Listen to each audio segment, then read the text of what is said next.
9 again. Yeah, I'm sorry about that. And this is my time. If you want to go watch Clive, obviously do. He has his millions of followers. It's okay. I am but a tramp in a fucking field. I lose out against the big boys. Is Clive a big boy? I guess he's called Big Clive. That would make him a big boy in terms of physical mass. My money would still be on me, but that's a separate question.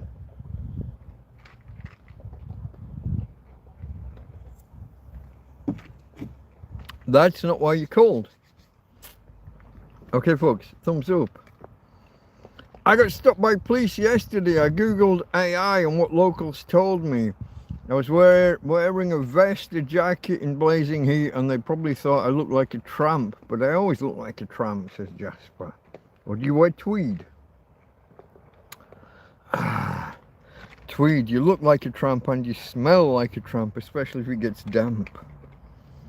I don't know if you know, tweed was treated with urine, and when it gets wet, so the Houses of Parliament, well, the House of Lords in particular, smells of urine when it's been raining outside. Allegedly, so I'm told. I can't corroborate because obviously I've never been in the House of Lords. I've been in the House of Commons. Strangers Gallery, is it called? Where the public view. Oh, do you know what? I might have been in the House of Lords. I was watching the investiture of 4 MPs as peers, I think. I was like 20 something, and some of them were the founders of the SDP. Bill, was there a Bill? I'm tempted to say Bill Murray, but that sounds wrong. I gotta look this up. I was in the House of Lords. I think it was in the House of Lords. Hold on. No, I don't think I want to search YouTube. I want to search Google. Bill somebody or other, one of the 4 founders of the SDP. Don't type Google when you're on Google. 4 founders, SDP. Might not have been called, was it? I think it was the SDP when it was initially founded. Gang of 4. Bill Rogers, there you go. Shirley Williams, Roy Jenkins, Bill Rogers, David Owen.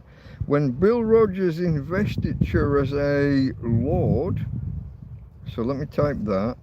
I didn't get the spelling. Did it have a D and a G or did it not? Do I have to repeat the fucking search like a retard? Looks like I do. Hold on. It is Rogers with a D. Okay. Bill Rod with a D, just investiture. What do you type? Peerage investiture. Is that a word? Invest it or adj? Investiture. I'm guessing at the spelling. Date. I was in London. This would be, let me give you my best guess. 91. Middle of the year. So like June, no, June would be too close to the summer holidays. May, let's guess May of, what year did I say? 91. I'm gonna go there.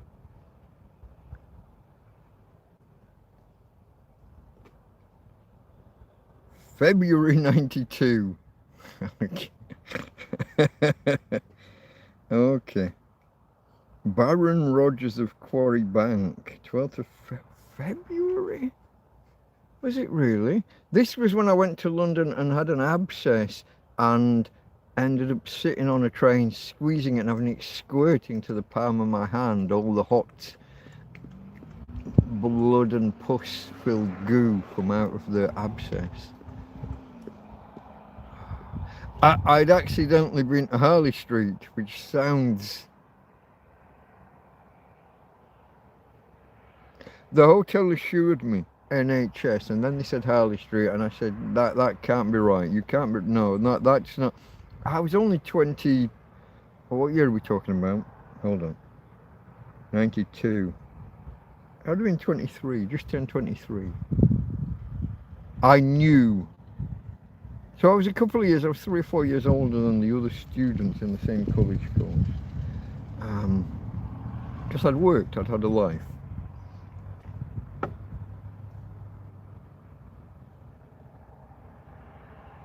think this was like immediately before I met my future wife. I was chasing a couple of other girls at the time. Because, you know, young men. Gerda. Oh, Gerda. Anyway, that's not what you called. There's still nobody here, still only one person watching. And that's probably Jack Attack on a second screen. Am I live? Do I need to step out and step back in? Is there something wrong?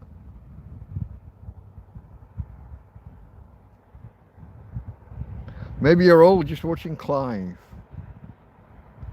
Gerda Kopoglovsky. Oh.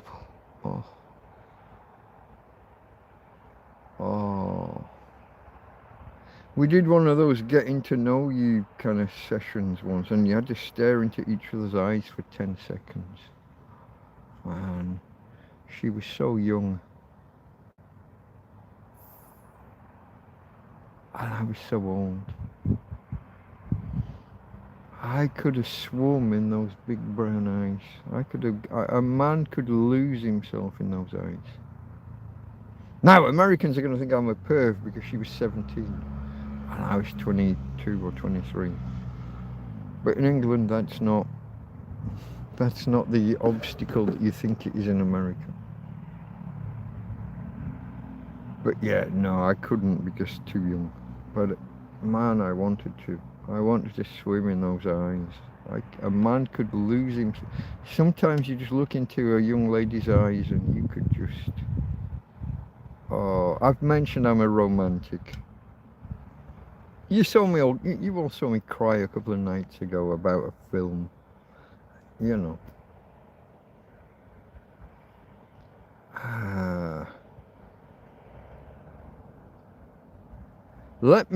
People are starting to arrive. It's taking a little while. Let me go. I'm going to go and get my pinned comment, my usual pinned comment, my grift. The thing, folks, this isn't just grift. I know I call it my grift, but this is how I survive. I'm about to post in a few moments a link to a PayPal account. If I can find the link, here it is.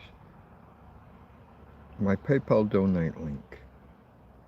Literally, this is how I survive. I am a tramp living in a field. I am homeless. We will do the full intro momentarily, but for now, please allow me a moment while I get myself together. I haven't...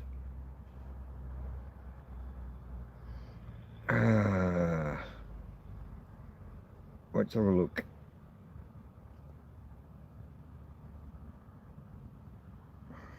I didn't set myself up. I didn't like register to watch my own stream. So I've got to go into my channel, find my live streams. There I was. I clicked past it. Sunday again, for fuck's sake. There I was. I clicked past it. Give me a second. Sunday again, for fuck's sake. There I was. That's quite the lag. You're quite far behind, lad. Paste that. Delete. Full stop. Just for grammatical completeness. Wait for it to format and then pin.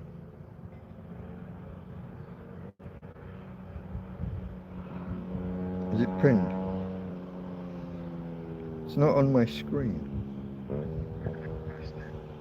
Give me a second. Oh, it's on that one. Okay. That's quite the lag. You're quite far behind, lad. Let me shut him up. He annoys me. Well, I'm live, I don't like me, but I listen to me again afterwards, usually, often overnight, falling asleep while listening to me because I got that kind of voice that puts me to sleep. Good luck to Clive and all those who sail in her. Can you say that? That sounds a bit homophobic or something. Cheers to Big Clive.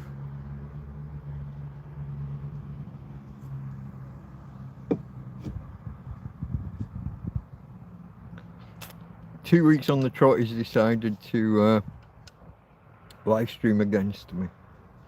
That's alright.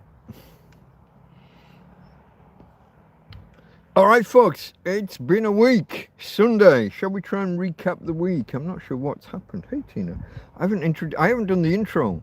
And I haven't introduced my girl. Let's do these. Hello baby. You're looking right at me. Does that mean that do I have your permission to talk to the peoples with you and to show you to the peoples? Can I shine a light in your direction? Shine a light everywhere around the world. Hey babe. Here we go. Look at you. Hey. I just brought her food out. I suddenly realised, so today I gave her a little bit of food earlier and I promised her that she would have more food now. And then I forgot, well, she could have more food later. And I've just given her the second half of her food now, along with this water here. Hey babe, talk to the peoples, look. Jasper's out there. Uncle Jasper saying hello. Yeah, Uncle Jasper. Yeah, look at that. There's Tina girl. We got a car coming out as well. Let's turn the light off. I was just watching UK Urban Prepper and Scottish Prepper doing a live stream, but I had to leave to come and do my own. Yes, come on rain and maybe a raid, I think Jasper was saying, if we ignore the typos. That's my best guess at what he was putting. Maybe a raid later. Big Clive usually does an hour and a half when he's doing his normal program. These are abnormal times because he's away working on the Royal Edinburgh Military Tattoo. I thought that was a cop car. I thought the roof rack was the line of lights. I thought it was the light bar, but no, it's just a roof rack. Yeah, a roof rack. You never know. I'm always on edge about the cops, folks. They could turn up any day and anything could happen. And they have guns, tasers, batons, and some of those extendable metal batons, but sometimes they turn up with a 3-foot long big fuck off rubber truncheon.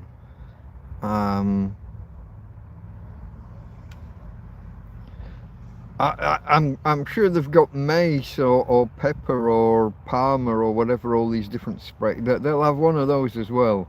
They've got a choice of all of the weapons. But they won't fucking step into a boxing ring with a tramp, will they? Not even for charity.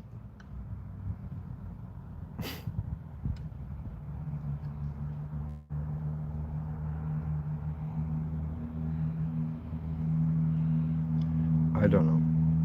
Maybe it's my arrogance. Checking that I'm on. Okay, folks, let me do my intro. Give me a minute. I'll do the intro on the 15-minute mark. Why is my audience so low? I didn't push it out on Twitter or on the YouTube community pages. But normally I get more viewers than like 3 or 4 after 15 minutes. I'd normally be up around 12 or 13. I guess it's Big Clive. Big Clive, the big bastard, stole my audience. That's alright, it's to be expected. When you've got 1 million followers versus the guy with less than 2,000. A lot less than 2,000.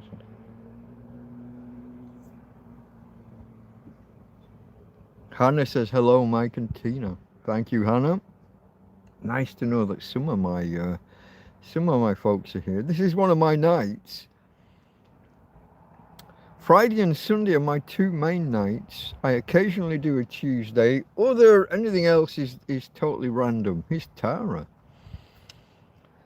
Tara says, apologies, I dozed off and missed the rest of yesterday's stream. Not a problem.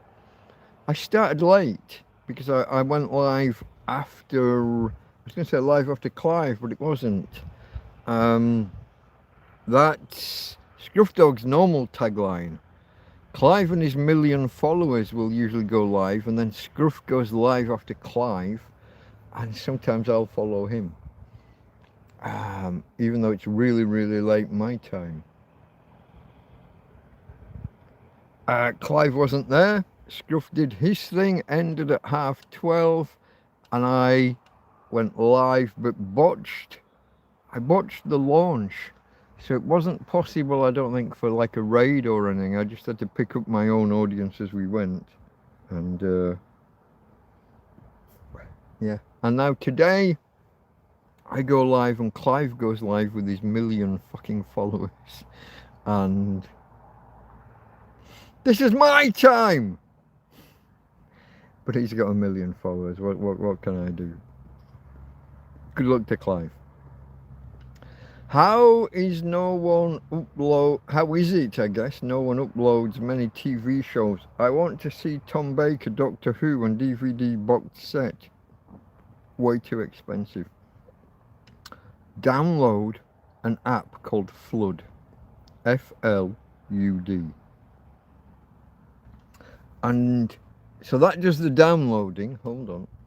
That's the torrent app. But the search app that you want is called where do I go? I have these little folders. Download. Magnet search, all one word. Magnet search with a not a bar mag, the U-shaped red and white magnet as its icon.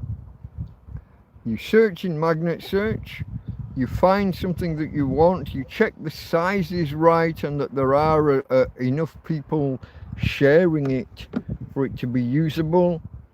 You click the links and then you click to open, and you just say open in my download app, and it opens in Flood. F-L-U-D, not double O-D like you would normally spell Flood, but F-L-U-D. Those two apps together will get you anything you want, almost. You can do the whole gamut, folks. You can do the whole gamut. You can get TV shows from the 50s, 60s, 70s, 80s, 90s. If you're of a mind to, you can find pornographic magazines or videos or whatever. I'm not judging, I'm just saying it's all out there on the internet, and blokes are blokes, and we do what we do, and I don't judge. I watched them 1992, all the Doctor Who stuff. I bought, what did I buy? I bought the $6 Million Man DVD box set once upon a time, including the Lindsay Wagner Bionic Woman, all of the crossover episodes. And then I downloaded separately the Bionic Woman. So $6 Million Man, Bionic Woman. But there were some crossover episodes. Did you know, oh now I can't remember her name, the Bionic Girl. There was a Bionic Boy, a Bionic Girl and a Bionic Dog. The Bionic Girl, Big Nose, Sandra Bullock. Can you call her Big Nose? Don't call me Big Nose. That was Gerard Depardieu, Cyrano de Bergerac. Don't call me Big Nose. Is that right? I think that's right.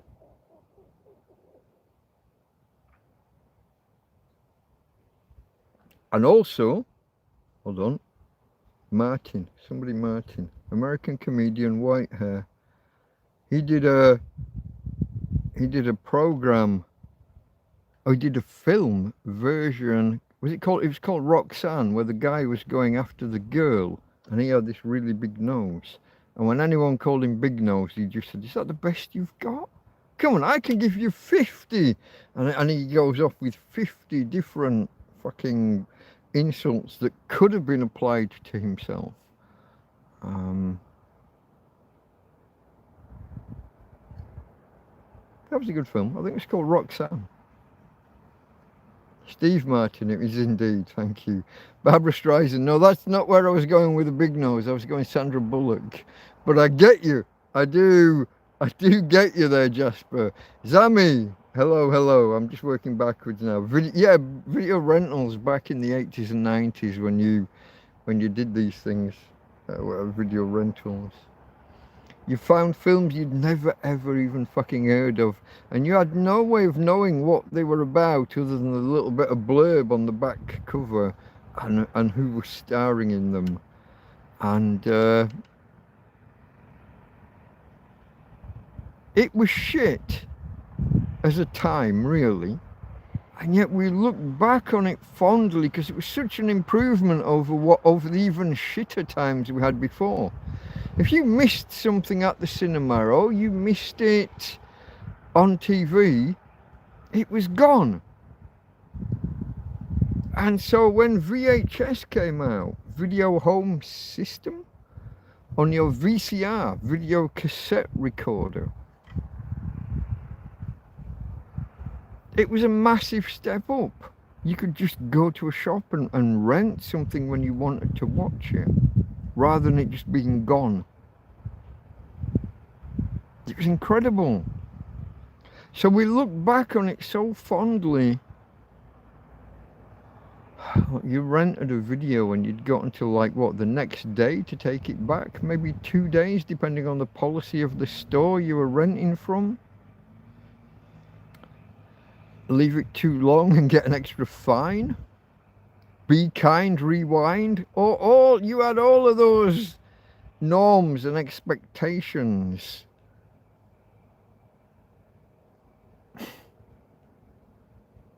It was shit. And we look back on it so fondly because it was so much better than the even shitter times we had before. It's really interesting how becoming so spoiled, how Netflix and the internet and YouTube and everything has, would you say, ruined us? I'd certainly consider saying ruined us.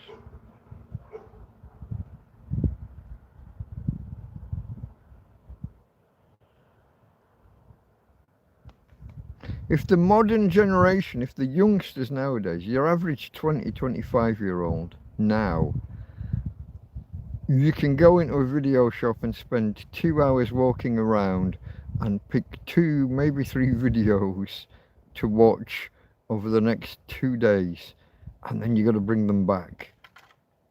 An extra journey back. Car drive there, walk around the shop for 2 hours looking and thinking about what to watch. And then you got to come back in 2 or 3 days' time. Maybe tomorrow, like I said, some places it was next day. How would your average 25-year-old view that? Now in America, where you drive fucking 50 miles just to go to the local supermarket, America and Canada, that's different. But in the UK, like a 10-minute drive just to go rent a fucking video. No, we don't want that shit. My friend used to go from Darfield to Goldthorpe. Look that up online. I never have. They're not exactly round the fucking corner, folks.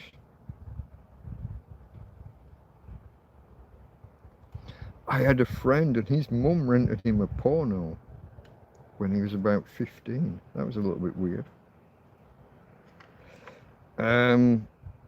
Let me just type this in.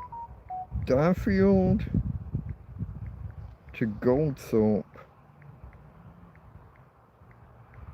distance. I probably should have just done this in Google Maps. That's not how you spell Goldthorpe. Oh, it guessed Goldthorpe. Oh, it's only 3.7 miles. No. Not the way we went. That can't be right. It's only 4 fucking miles.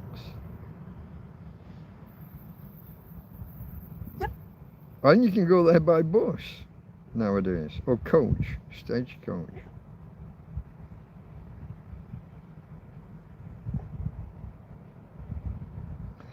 That! We used to drive for like fucking quarter of an hour.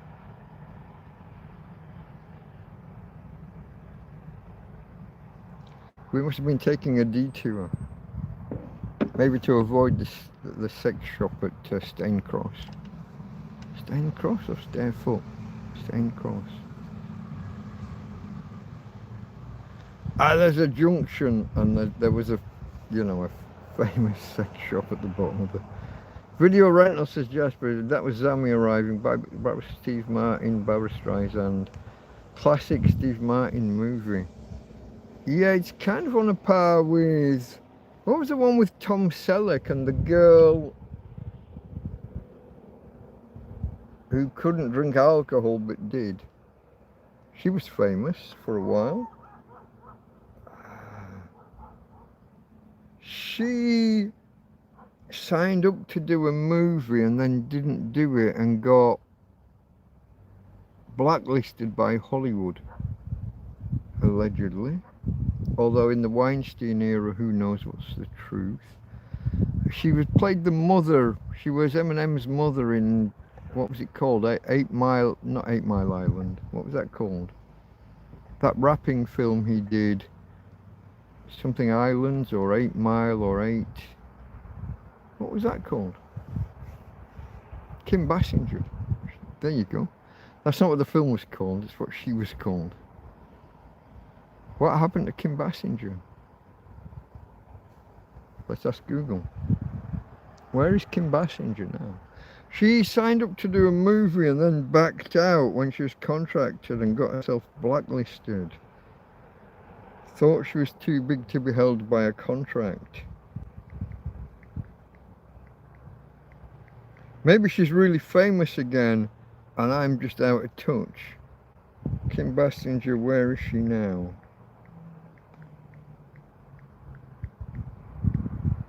She was everywhere, wasn't she? Vicky Vale, was it? In 1989's Batman movie. Lives a quiet, largely retired life in Los Angeles. She's in her 70s.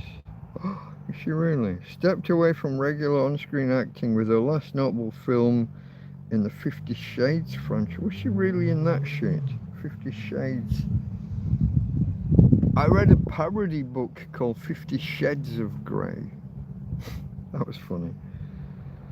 Low profile, avoids red carpets, major Hollywood events, public exposure, family focus.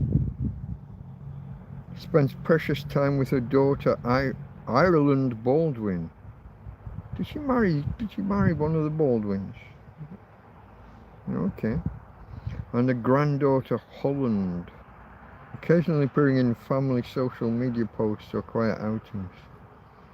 She hasn't officially retired. She hasn't formally closed the door on acting, but she remains very selective and picky about acting relationships. It was Alec Baldwin. He's a bit of a dick, isn't he? Didn't he shoot somebody on the set of Rust? That's the same Baldwin, yeah? Alec Baldwin, I think so. Would you like to know more about her film career? No, I think I remember it. Pretty much, I was there, I lived it. I watched it. Very pretty lady. Life of Brian reminds me when he calls them big nose. I don't remember that part.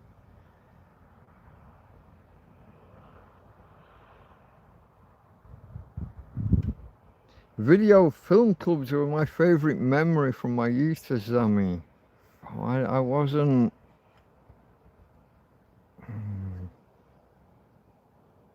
Would I offend you if I started calling you some kind of film snob or something? I wasn't that, like, in depth. I watched them and I kind of threw away the memory, and if it was a good film I'd watch it again a few years later. If it was shit, I'll never go back to it again. I wasn't like studying them and memorize. I couldn't tell you the names of directors and producers and videographers or you know what I mean. I'm not a student of film. I know what I like. It's just that.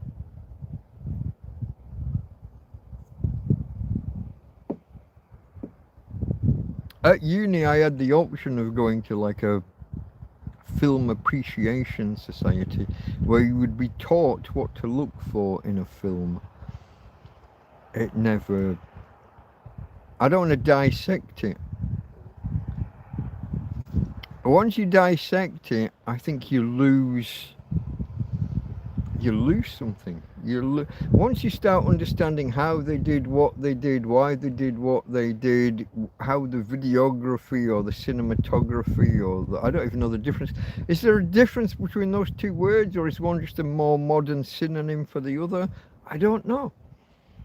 But once you start dissecting, deconstructing, I think is the posh word.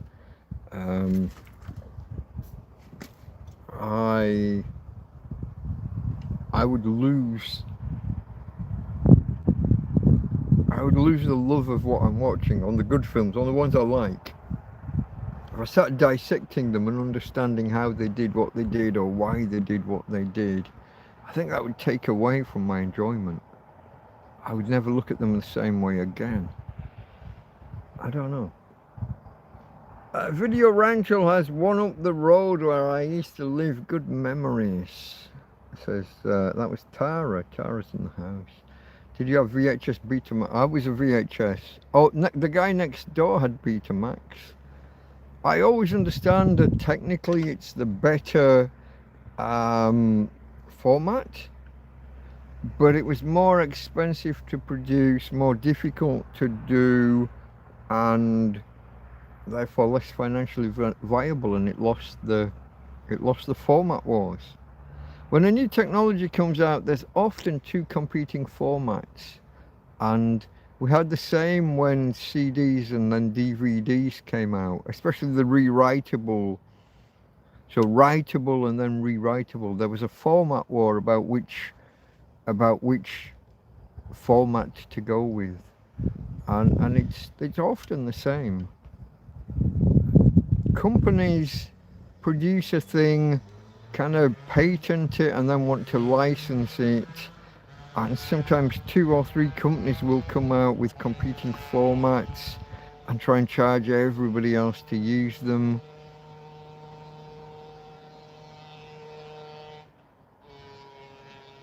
I'm not sure it's always to the benefit of society. I mean, it depends how much if they've spent billions trying to come up with something new and it's truly revolutionary, I guess then they deserve a patent and an exclusive contract and the rights to license it to recoup the money they invested. I guess that could be to the benefit of society. But often it's small technical differences that don't matter a shit in the grand scheme of things, and it's just to make money. Come up with something truly revolutionary. I would say that you deserve a patent or patent if you're American. Come up with something that's just, hey, we could have gone this way or that and we chose this. Fuck off. Anybody could have done it, and there were 2 technical choices and you chose one. That's not radical enough for you to be making millions stroke billions, in my humble opinion. What's up, Mike? Heard the gay pride parade coming through Torrevieja, not to my knowledge, but then I don't get out and about. And fair play to them if they wanted to. It's not my cup of tea. I wouldn't be watching. I certainly don't think kids should be anywhere near some of the... When you see the American ones where they get all dressed up in their kink, guys with their cocks hanging out of split crotch panties waving it around, and the 7-year-olds in the audience, or even worse, on the fucking on the lorry with them. No, but each to their own. You want to be gay, you want to take it up the arse, give it up the arse, you want to do what you want to do, none of my business. Just keep the kids out of it. I would keep a low profile giving around little magnetism for men of this persuasion. Historically, they are drawn to me. That's when I was young. It hasn't, well, I guess I've had 5 or 6 come to me in the field in the last 3.5, 4 years. It's been a while, actually. I definitely got to keep a low profile. I'm overdue a visit from a gay boy. He's a gay boy. He wants to take you to a gay bar. A gay bar.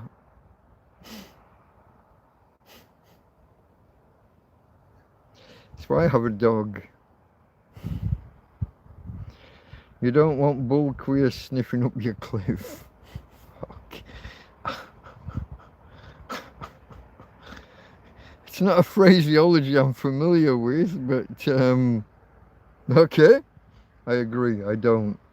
No sex please, I'm British.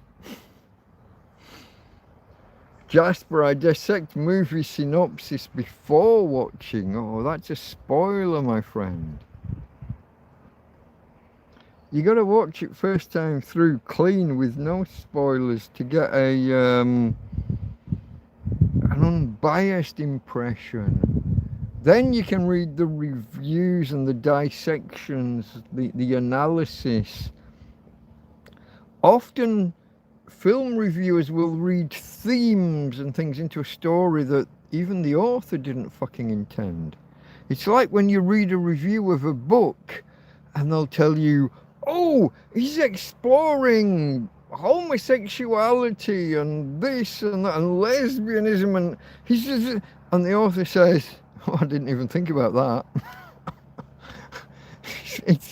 It's like each person reads factors, reads interpretations into books and films and even music that the author often never intended. Maybe he's telling a story that's tangential to, runs alongside, maybe just touches upon briefly. And someone who is of that persuasion will run with a theme that the author didn't intend. It's really comical sometimes. Does anyone remember the failure that was? I remember the mini disc. I remember does anyone remember the laser disc? Was it around 2000? The BBC put the Doomsday Book on too large. So these are like LP sized, record, album sized, vinyl when it was that big. Take that and turn it into gold, right? And have a disc. Yeah. 2 discs. 4 sides, I think. Laser disc of the Doomsday Book. Well, no, it wasn't the Doomsday Book. It was like a modern update. It was meant to be here's British life. Send us your videos. Send us clips. Send us this. Send us that. It was meant to be so anyone who doesn't know, if you're foreign, the Doomsday Book. So 1066, William the Conqueror took over Britain.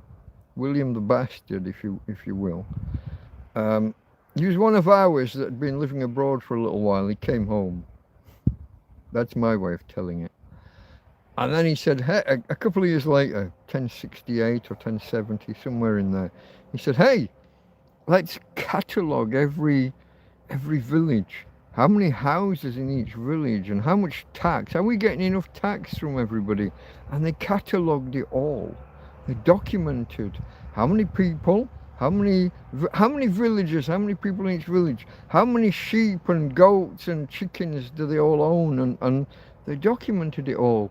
So doomsday is not doom, D-O-O-M, it's D-O-M-E-S, domes, domesticated, the domes, it's homes. Cataloguing the homes in the country is what the Doomsday Book means. And the BBC, I think to mark the year 2000, although it might have been slightly before, they decided to do a similar thing. Send us videos of what life is like in your town, village, city, area, and they tried to put it all on these two gold discs.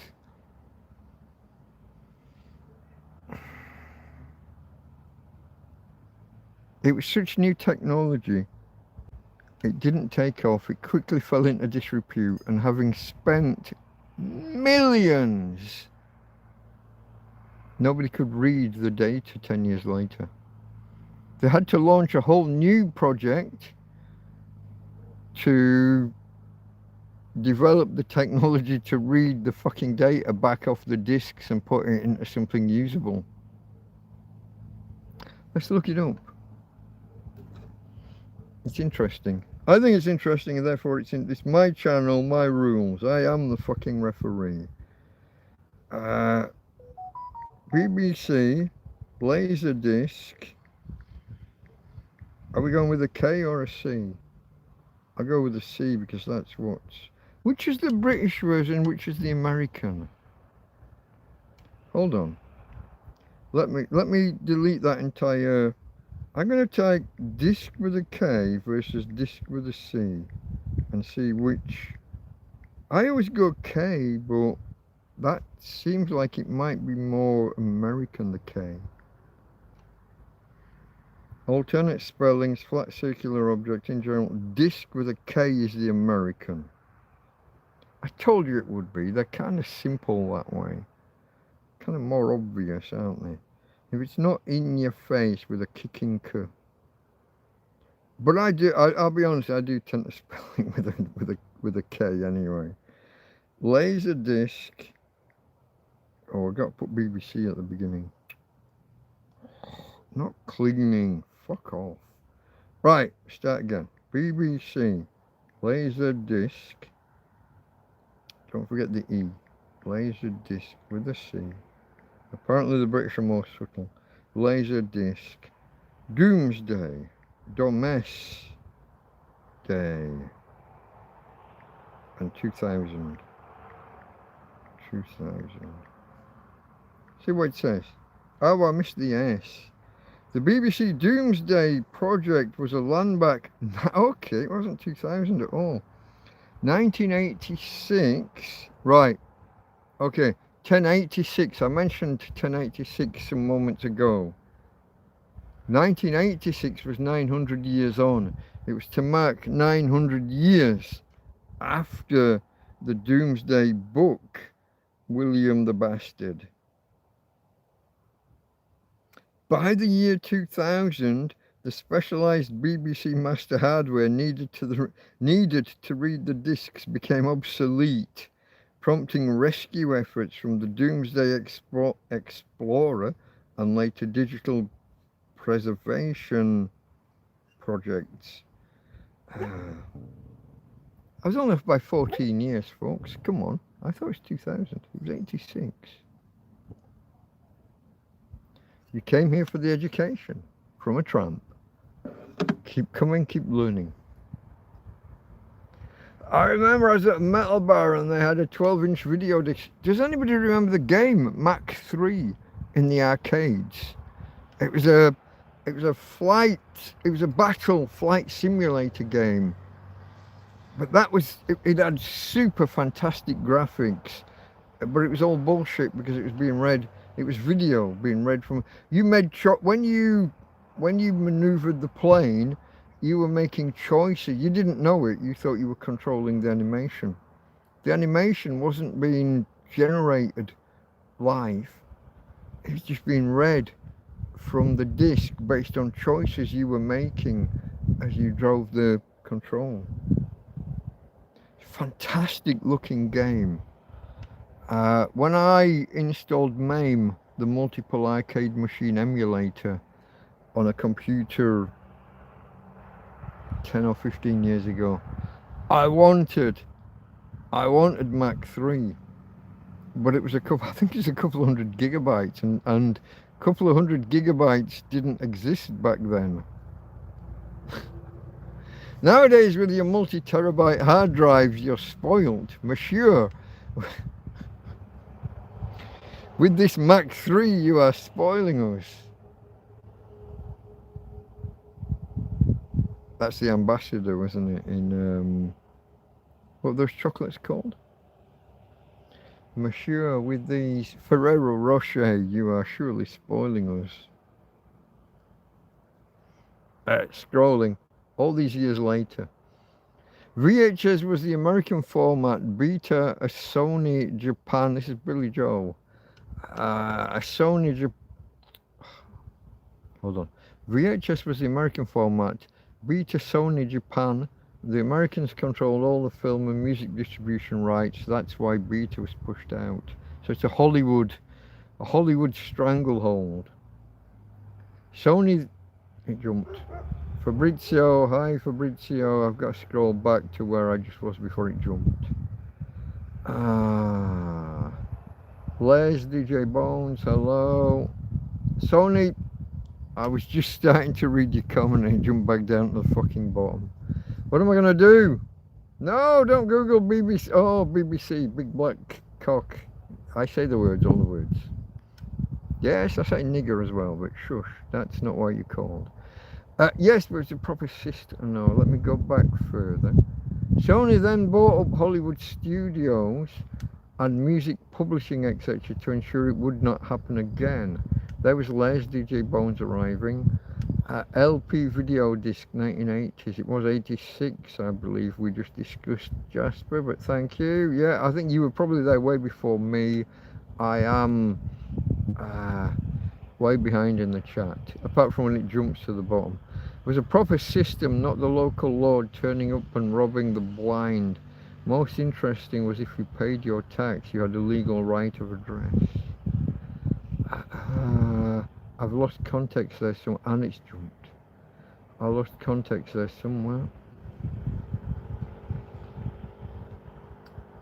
Jasper remembers being at a metal bar and they had a 12-incher.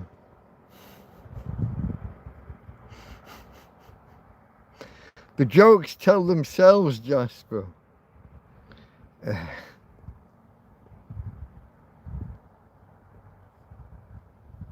Sonia then brought up, yeah, that was Les arriving, I saw that. Proper system. Oh, and it's jumped. Wouldn't you fucking stop? Saturday, 2 women acting a bit exhibitionist on a lake. Must have been hot weather. Maybe. Sometimes the ladies just like to put on a show. Grab a dog and go do some dogging.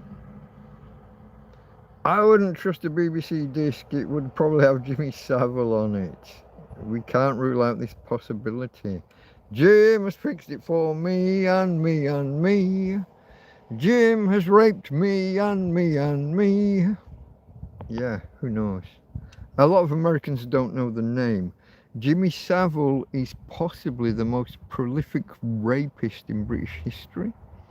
Child rapist in British history. Ingratiated himself with the government, with a hospital for the disabled, I think 2 hospitals, one for the mentally disabled and one for those with back of spinal problems, Stoke Mandeville, and he raised so much money for them, running marathons right into his 60s, 70s, 80s. He raised so much money, they basically gave him free rein around the hospital, which trust was abused massively. He is possibly the most prolific child rapist in British history. And he was a celebrity. This was someone, so the BBC have radio stations. Radio 1 was the first ever British radio station. Well, what was the first ever British radio station was renamed later Radio 1. There was a 2, 3, 4, 5. He presented Top of the Pops, which is our Casey Kasem style top 40, top whatever program. This man was from the 60s. He was, I think I'm right in saying, he was the first DJ on TV. He might have been the first DJ on radio, the disc jockeys. Might have been Tony Blackburn, but it might have been Jimmy Savile. Anyway, he was in that era, that period, and he's probably, and it is alleged, it was known in the BBC to not leave your kids near him. Don't leave him near children. All these rumours, all these suspicions, and yet so Top of the Pops would have these teenage girls, 12, 13, 14, coming in to dance to the pop hits. Yeah, all that. And he was one of the, there was a cadre of presenters kind of on rotation, usually from Radio 1, which is the youth TV channel. Radio 2 is aimed more at the nostalgia types, the people looking backwards 10 or 20 years. Radio 3 tends to be classical. Radio 4 tends to be talk and discussion and politics. Before Radio 5 was invented, which is a mixture, including live sports. But yeah, Jimmy Savile. Therein lies a tale, folks.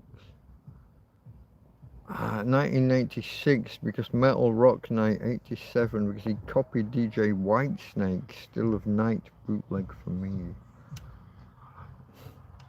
Jimmy had the keys to Leeds morgue. He would nip in and shag the corpse. Is that real, or is that is that suspected?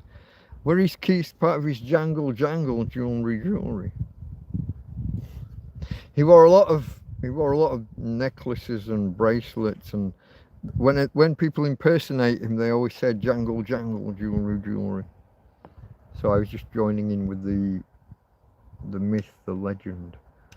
I hate buses. I waited almost 3 hours for a bus, so that's a long time to wait. I want my MTV. What are they called? Money for Nothing, Chips for Free, Mark Knopfler. Can't remember the name of the band. I do know it. I almost said Duran Duran, but no, that's not right. If I played the guitar riff, I can't get there. Money for nothing, chips for free. I want my chips. Was it chips or was it chicks? I was never sure whether they wanted the ladies for free. Or was it a gambling thing? Casino chips?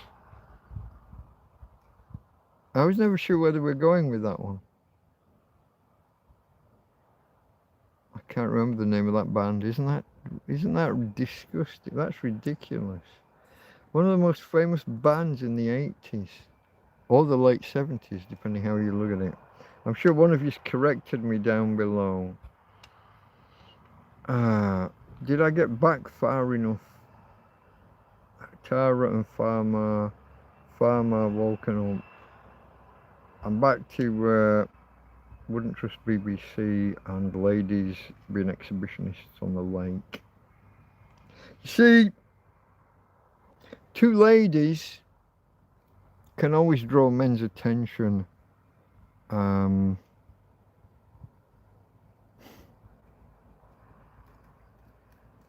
not going to say all men, a lot of men like the idea of two ladies getting together.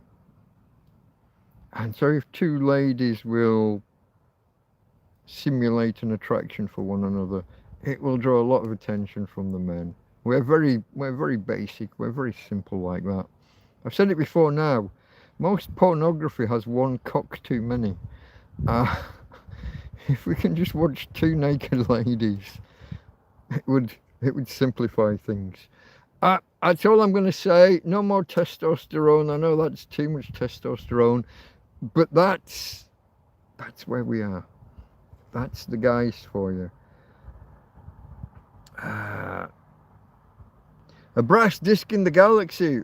There's two of them, Voyager 1 and 2. Each have a copy of the disc giving a map of 607 pulsars and coordinates, angles to find Earth, or at least to find Sol, to find our sun, based on 607 pulsars, which are highly regular, highly stable signposts, if you will, within the galaxy.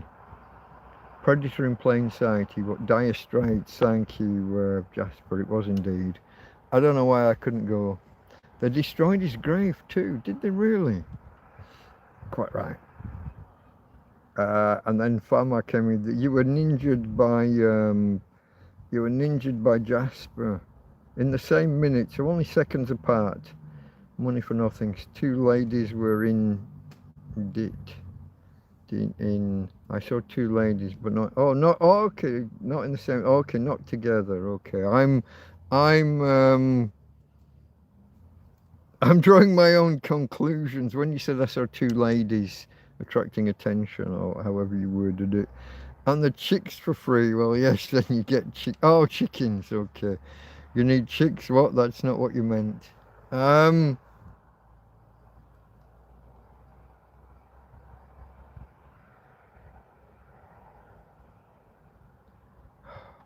I'm not going to say that. I'm not going to say that. You're going to misinterpret if I do. It's about sexing chicks, but that's not why you called. You know, I'm a prepper. Well, I'm not. I'm prepper adjacent. I hang out on prepper channels and talk with preppers because maybe I'll learn something that will help me. But yeah, sexing chicks. Telling what sex, whether a chick is male or female. And telling whether rabbits are male and female and all that. But 14 people in chat. Don't forget to... You're seeing 14, I'm only seeing 12. Come on, you fuckers. Hit that fucking thumbs up or get the fuck out of here. What are you doing? I watch a guy called Yorkshire Indian. He calls everyone bastards. Come on, you bastards. Hit that like button. I like him. That's a fully integrated person of an Eastern persuasion. I like that. No problem. He's not one of the ones that has to go. Politics, we'll move on. Thank you to the one of you that did just hit the like button. Also, you know, I never did the intro, did I? Also, folks, chat has settings, and by default you're in something called Top Chat, and you're missing out on between a quarter and a third of all chat messages. You need to click the little, either, I don't know whether it's a cog for, depending on whether you're on a web page or an app, depending what platform the app is. Above chat is either one of those burger menus, those 3 lines, or a cog, and within there, when you click it, it will initially be set to Top Chat. You want to move that, you want to change that.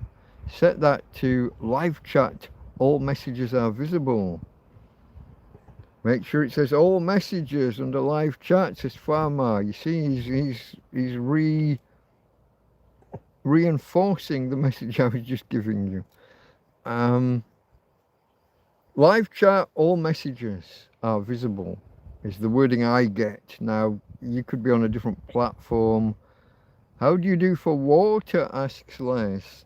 I have friends bring it to me. I used to go get it. I have a trolley and I have these water bottles the 8 litre bottles. My trolley will carry, I used to walk there with a Mercadona carrier bag, and I would carry 2 8 litre water bottles. So a litre of water weighs a kilogram, so 16 kilograms of water on my shoulder, and then I'd have an 8 litre bottle in my hand, so I'm carrying 3 times 8 litres, 24 kilograms, and then I'm walking a dog back up the road.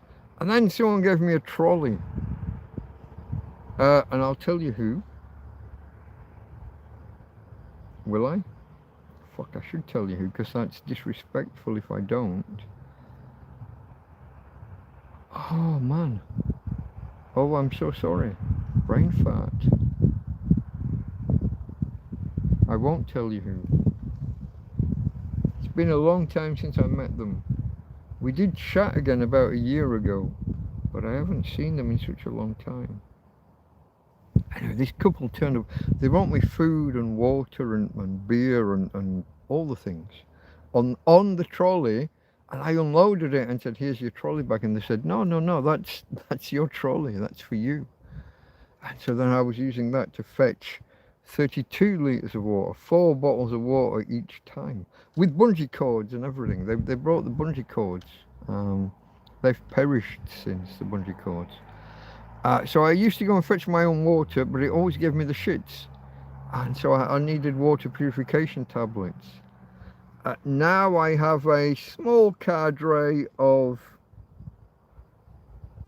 2, 3, 4 people who, when they're in the country, bring me water.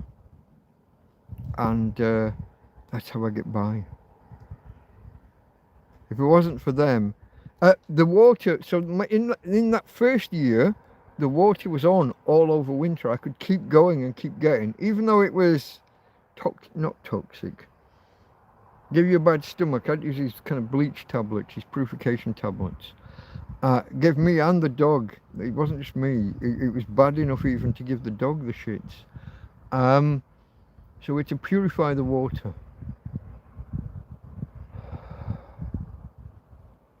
So then I've got friends who bring me the water. And I try and maintain a good supply, a good month or more ahead, in case other people aren't in the country. And Karen and her family are the big providers. Josie brings a lot. Anthony when he's in the country will bring me some, and there are other people will come. If I put out a message, if I was to say tomorrow, hey guys, I don't want to be a dick, but I'm really short on water, people would turn up. Mr. Schofield did that one time. I said, hey guys, I haven't got any friends in the country at the minute, and I'm out of water almost. I'm down to my last 10 or 12 litres. And I had 2 guys turn up within days, each bringing 50 litres of water. Thank you, all of you. I really do appreciate that kind of support. Now, some people say, why don't you go to the garage and get water? Now, they sell water, but that's far too expensive. Like €1.50 for a fucking litre bottle. But they also have the stuff that you put in your windscreen wipers or car wash. I don't know what chemicals are in that. I don't know. Who knows? I can't go around drinking water that might be, you know what I mean? Who knows what that's got in it?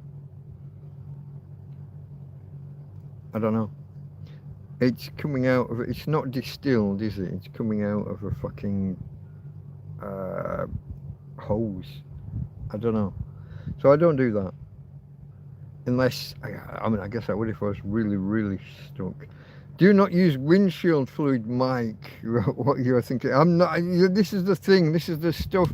I don't know what the taps are at the, you know, what's in them. Now, they're going to be marked in a language that I don't know.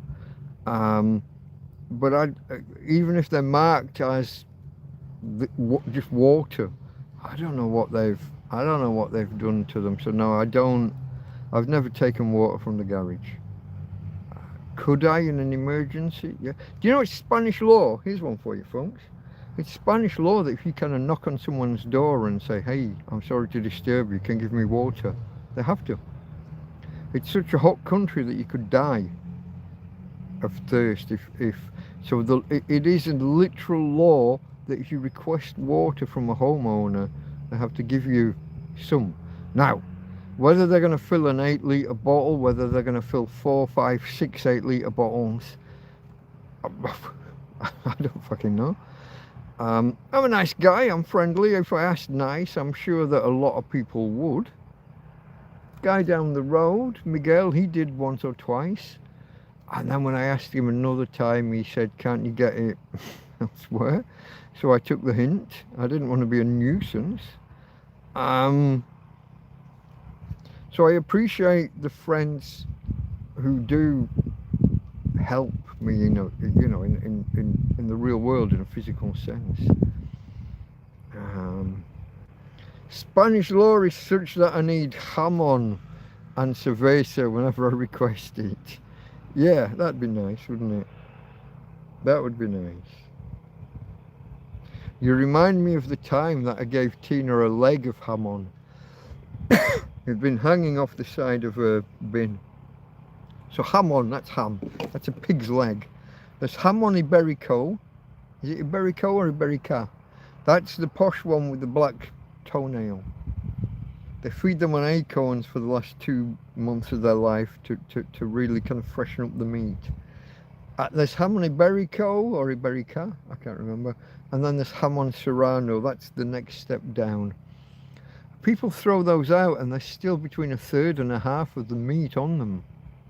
So they all get them for Christmas presents or buy them for themselves at Christmas. And by June, they're putting them out.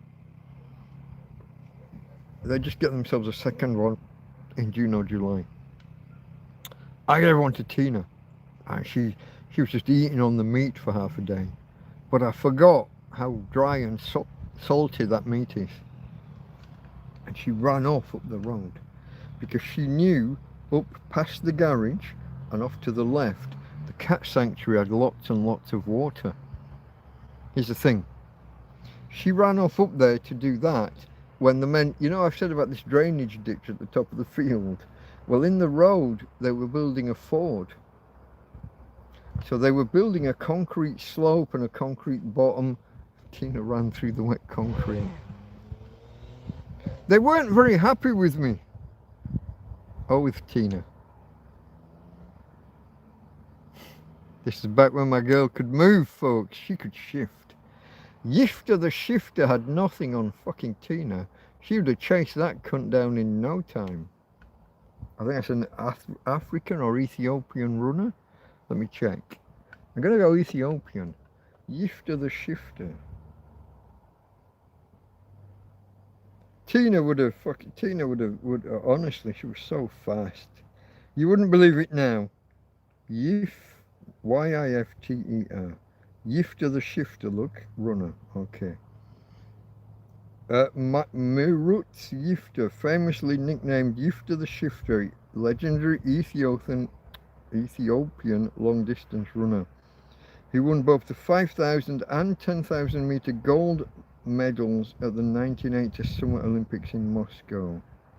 Now, in fairness, half of the world didn't turn up to the 1980 Olympics because Moscow and Afghanistan. But even so, Yifter the shifter. Diarrhea runny, says Farmer. No, not diarrhea, Yifter the shifter. Oh, she did, honestly. After drinking so much, she was so thirsty for the next day. I had to take the bone off her and only give it to her for half an hour at a time over the next couple of weeks. Waited for her to finish all the meat and then just let her have the bone. In the meantime, I had it hung up inside the, you probably get video, there's probably a video of this. It was hung up, I had a chest of drawers. No, a set of shelves. Oh, fuck. I had a set of shelves inside. If you look at my first videos, that first shelter. It's not even a tent. The 6 broom handles. 6 broom handles and tarpaulin. And then I guess after that, I guess the first tent, the second-hand tent. But where anything could just... The tent came down to the floor and had a separate ground sheet. It wasn't an enclosed unit. Things could just come in. And they did. And I had this leg, this pig's leg, suspended from the shelf, and the rats would come in and nibble at the bottom of it.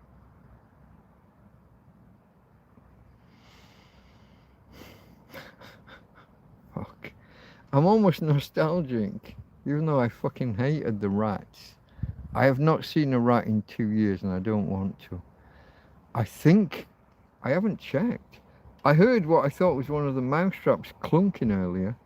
I didn't want to check straight away in case the poor thing was still alive. I don't want to see the death throes. I don't really want to kill them, I just want them not to be there, but...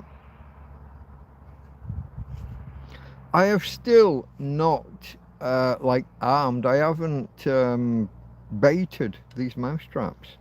They just keep walking into them.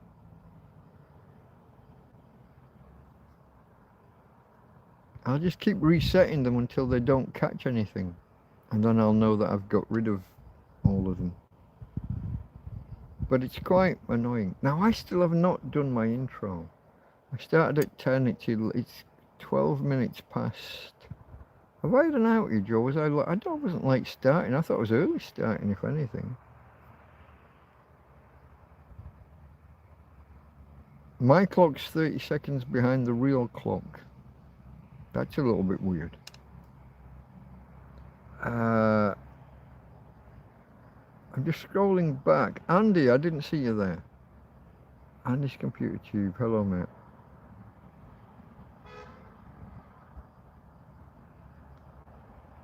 Get them all to hit like. You're doing well. 12 at this stage. You were only an hour and a quarter in and we got 12. That's... Didn't I do a fucking 7-hour stream one day this week and get fewer than 12? I had 300 viewers and didn't hit 20 fucking likes. A lot of randoms, folks. A lot of random people stepped in. And because I don't do the intro, this is why I'm about to do the intro. You are watching Delta Mike down and out in Torrevieja. Delta Mike, that would be me. Your eponymous hero. Kind of eponymous. It's not really... Obviously, I'm not called Delta. I'm not even called Mike. It is the NATO phonetic alphabet. The call sign. Oh, I was searching... We'll come back to that momentarily. I was searching for myself on Google and searching for my hater channel. Couldn't find him, but I got a beautiful description of me. So that was nice. Anyway, Delta Mike, down and out in Torrevieja. Not my real name. I'm not called Delta. I'm not called Mike. My initials are DM, and therefore with the Alpha Bravo Charlie Delta Echo Foxtrot, blah, blah. You get the idea. DM, Delta Mike. It's okay, Tina. It's just a bus. It's okay, babe. Along with me, let me introduce my glamorous co-star. She's far more glamorous. She is far more glamorous than I. Hello, baby. Hello, Tina. You can say hello. You said hello at the beginning of the program. Here she is, look, folks. She's not got long left, but she has been with me now for 10 years. Haven't you, babe? I was a cat person, not a dog person. It's remarkable to me that she's put up with me this long. I wouldn't have. I wouldn't have put up with me. Fuck no. Anyway, let me come back. Delta Mike, down and out in Torrevieja. Well, down and out. Homeless, a tramp, a hobo, a vagrant, an indigent person, a person of no fixed abode. Don't ask me what indigent means. I think it means having no money. But I should look that up. We'll come back and look at that in a moment. I'm sure I've looked up in the past, otherwise I wouldn't use the word. Homeless, tramp, hobo, indigent, I'm far too honest for my own good sometimes, aren't I? Here I am trying to look all big and clever, using the words, all the words. Some might say a bum, someone who lives rough, perhaps sleeping on the streets, or in my case, in a fucking field. What are you going to do? Delta Mike, down and out, in Torrevieja. Torrevieja is a city on the southeast coast of Spain. If you land at Alicante, as many of you do when you go into Benidorm, well, the same distance that you go north to Benidorm, you kind of go north and around a little bit, kind of slightly northeast. If you go south, directly south and stick to the coast, same distance, Torrevieja.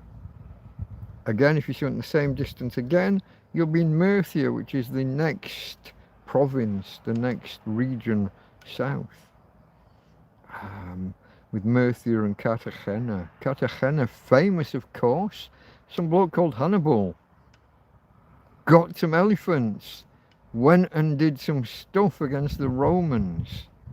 That guy, that's just down the road here. That's where he started off from. Carthage over in, God, you tell me, is that Morocco or Libya? Tunisia, is it Tunisia? It is Tunisia, lock and load. That's final answer. I've got to check. I'm pretty sure. Carthage, it's Tunisia because I was in Tunisia. I went to Tunisia on honeymoon. It's Carthage. Modern day, it wouldn't have been back then. I've missed the Carthage. I missed C. I didn't type the fucking C. Carthage, Tunisia. It is. Lock and load. Famous ancient city and now a coastal suburb of Tunis, the capital of Tunisia. It's just a suburb, it's not even its own city, folks. He got the elephants and he went to war with the Romans.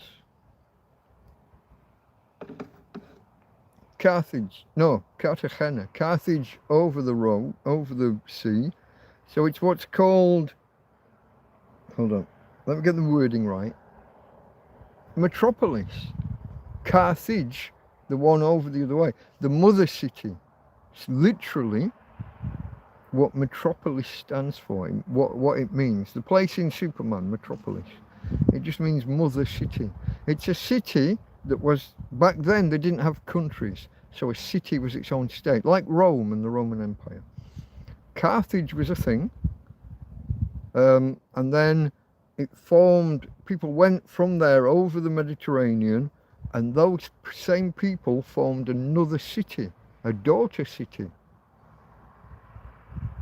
And so the original one becomes the metropolis, the polis, like police, politics is the art of running a city.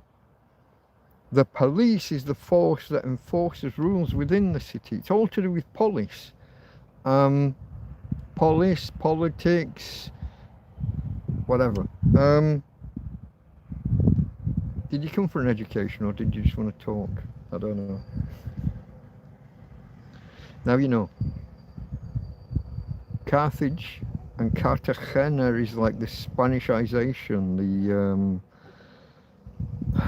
the translation, if you will, of that word into Spanish. And it is there is the mother city and the daughter city, hence mater, it derived from mater and pater, mother and father. Anyway, let me go. Tell the company hello and give them a draft. Get them all to hit like. Do not use I'm not using windshield fluid. No, this is why I don't take water from up there, because even if it was just like sterile water, what do you call it when it's being evaporated? It doesn't have any of the minerals that you need. If all you drink is pure water, you die. Not good for you. Pure water doesn't conduct electricity. It's only the water that's got minerals dissolved in it That's the only reason water conducts electricity, and the body is driven. We are electrical machines. Electrochemical. Oh, I've got the hiccups. Haters gonna hate, but they never last. Light rain in the UK. How many names with D? Whoa, do I understand? Oh, okay, Jasper's gonna try and guess my name? Have you never emailed me, Jasper? We've communicated. I'm sure I must. If anyone emails me, I put my name at the end of the email. Usually, when I remember. I might forget. Donations, emails, anything, any private communication, I give my real name. So yeah, start guessing them. Or find my hater channel. And he drops my name all over the fucking place, that cunt. I don't know if his channel's still going. I might have a look tomorrow and just see.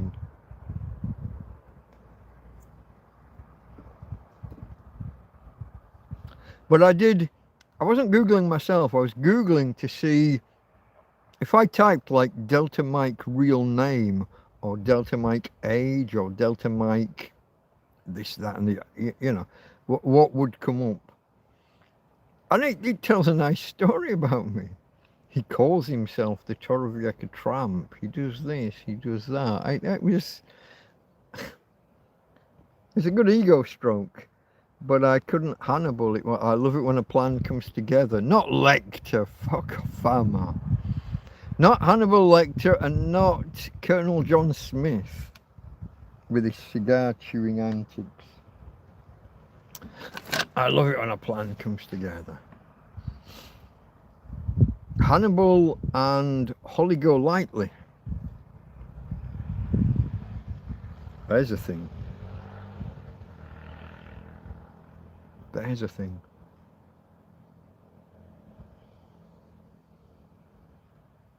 That guy fucked his career up so badly by being a prima donna. I am a superstar, therefore I will not do this and won't do that. To the point where no one in Hollywood would hire him.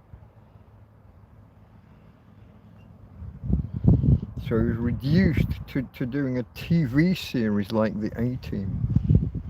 What a come down from Breakfast at fucking Tiffany's and Wallencheck. I loved Wallencheck. That was at the beginning of his career. I'm gonna check the spelling of that. I'm gonna go double L, sorry, E-N C Z, Wallencheck. I'll just go C-H E-K.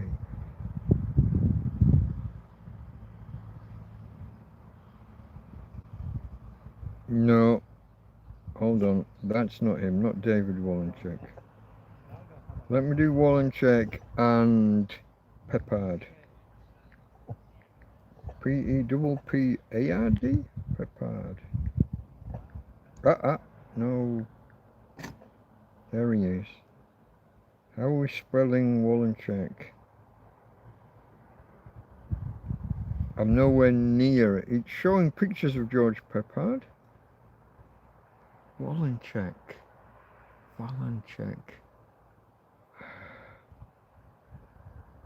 Alright, here we go. Let me get rid of the name and just do Peppard and insurance investigator. In B, no, you don't spell investigator with a B. Investigator. Banachek. Maybe I was getting too confused with Valander. That's entirely different. Banachek. B-A-N-A-C-E-K.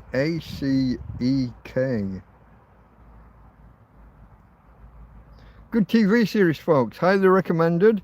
If ever you get a chance to watch Banachek, if you have a torrenting software at your disposal, like I was trying to talk young Jasper into earlier. Banachek, Banacek.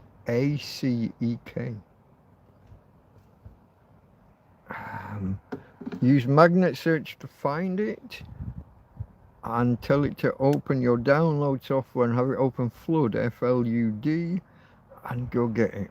Now, am I recommending piracy?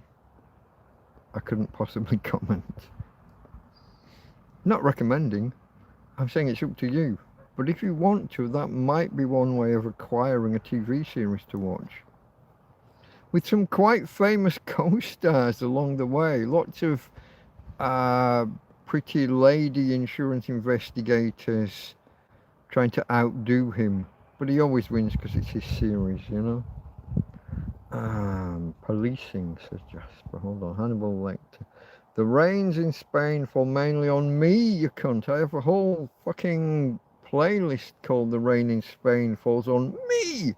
Many storms I have weathered. Some successfully, many unsuccessfully, hence the playlist. It's the ones where I really, it's ones where my tent was at an end and we had really, really bad storms. Those, in fact, that was the beginning of the channel. 10 days of thunder and lightning and me in a shelter made out of 6 broom handles and a 4-month-old tarp that was falling to bits. On the first night, I put my entire arm through. And then had to survive the rest of the week. And then some friends bought me a new, bought me a second-hand tent. Damien and Simon, love you forever, guys. I'm sure you're never watching these. You're not still keeping track of me and my lack of progress. But major figures in the early days of me being a tramp and in this channel. Major figures, folks. If you go back and watch those early videos. Damien and Simon. One was English, one was Irish. They were both going through divorces from their respective wives. They were both about to head off back to the UK. And they both kind of adopted me for a month or two. To give me a shake at it. Yeah. Scrolling. Farmer posts a link and then says we don't. I don't get the context because I can't follow the link. Humans are combustion engines. Is that Jasper? Combustion engines. In the sense that we burn food? Do you mean? It's not. It's a chemical breakdown rather than combustion. But I think I get where you're going. Still can't find that hater channel, lol. I don't. Here's the difficulty. If I give him a link, I point 1,800 people at him. He'll jump from 5 or 7 fucking subscribers to 700, won't he? And do I want to give you all my real name out in public? Like Jasper says, there are only so many names beginning with D. Mine's one of the more obscure one. Think Welsh Valley. You cannot post the name here. It will auto fucking, it will send you to the shadow realm. If you search for Welsh Valley, boy's name, it'll probably get you there. In fact, let me do it. There's the American actor, the one that died young, rebel without a cause, surname.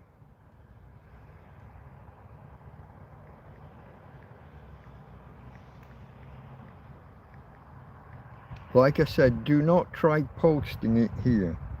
It will send you off. If I type Welsh Valley boy's name, Give me a second.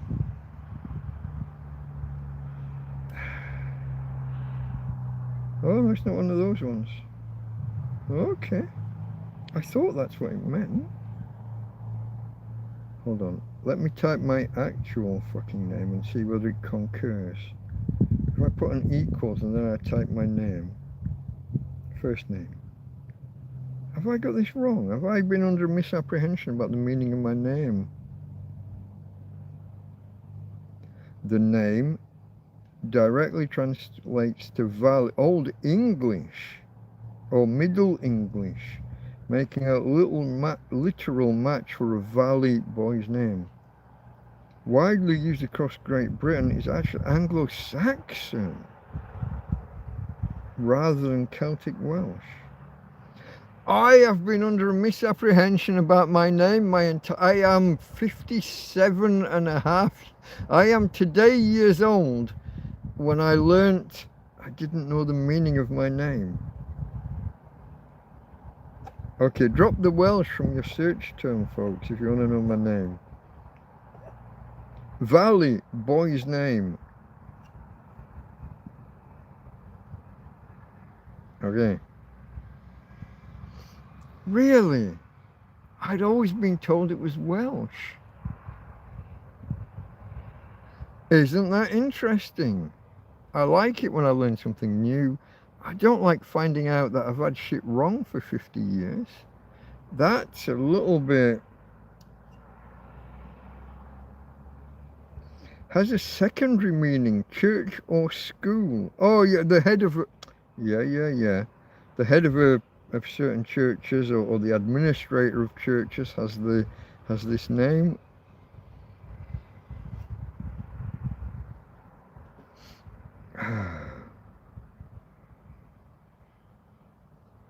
Just find the actor, rebel without a fucking clue, named James. Rebel without a cause. And then you've got it. I mean, listen, I don't hide this. It's not like a massive secret. Despite the guy with the hate channel thinking he's doxing me by shouting it out, it's not that big a deal. It's not George or Gorge, no. Hannibal Smith, that's the right Hannibal for sure. Simon and Garfunkel. How did we get to Simon and Garfunkel, Farmer? Definitely exhaust. Andy posted a skull and crossbones, a pirate flag. Magic roundabout name. No one. I'm not a Florence or a Dougal or a Zebedee. Okay. Headmaster. There are heads of colleges and things that do have my first name as their job title. I am not Florence. I did download the first 5 ever episodes of Magic Roundabout in glorious black and white. That guy just sounds like a dick. Did you find him, or are you just saying from my description he sounds like a dick? I would say that he's someone who's been here. He was one of you guys. He said something wrong and he got banned, and then he set about what he thought would be like a harassment campaign. And I just laughed, just from the description. Yeah, you know, he's got a screw loose. He's not. It's why he got. Listen, I thought I'd only banned about 5 or so people, and it turns out I'd banned more than I thought. And there are 2 different types of ban. This was a thing with a bloke called Rasher. I had an incident with a few weeks ago when people came over from Scruff Dog to here. I've since unbanned Rasher. He's now... See, I blocked Rasher over on Scruff Dogs. I just didn't want to see his crap one particular night. And then I could never find out how to unblock him. And then everyone came over here, and that block from over on the other side carried over to here. And he wasn't in my list of people blocked here. It turns out there's 2 different places where you can block people on YouTube. And I couldn't find him to unblock him. He sent me some money and kind of said, hey, please unblock me or similar. And I had no idea who he was. I had no clue. He's now unblocked, but he'll probably never come back again. Douche Canoe. Hold on, I got to scroll back for that. Probably banned by YouTube. It's possible, because I know at least he made physical threats against me about coming round, beating me up and throwing me off a cliff. So it's not impossible that you know, I laughed. I haven't reported him, but if someone else did, he may have got banned over that. I mean, that would be a breach of terms of service. I offer, don't get me wrong, I offer people to come down and have a fight, but by fight I mean let's have 3 minutes of fisticuffs until someone's on the floor, and then we declare a winner and we go home. I'm not talking about death, destruction and throwing them off a fucking cliff. That's not the Marquis of Queensberry rules that I grew up with. But I will fight anybody anywhere, given good reason. But he made actual like life-ending fucking threats. I take them with a pinch of salt. I think he's a lonely bloke sat in what looks like a caravan in Britain, and he'll never even get to fucking Spain. But if someone else reports him and he gets banned, I don't mind that, because he thinks he's being big and clever trying to dox me with my real name all the time. 6 months, 5 subscribers. This was back in February or March when his channel was pointed out to me. You know, douche canoe, says Fama. Douche canoe. I mean, he's certainly a douche. When I see canoe in a username, I think Future Canoe, the cookery channel. But he's fantastic. A bloke called Gordon really likes him. You know the one? The Gordon. The guy went from 200,000 subscribers to 2 million subscribers after doing a beef Wellington that a guy called Gordon said was fantastic. That Gordon, you know the one. Cookery guy. Shouts a lot, swears a little bit. Almost as much as me. That Gordon. Scrolling.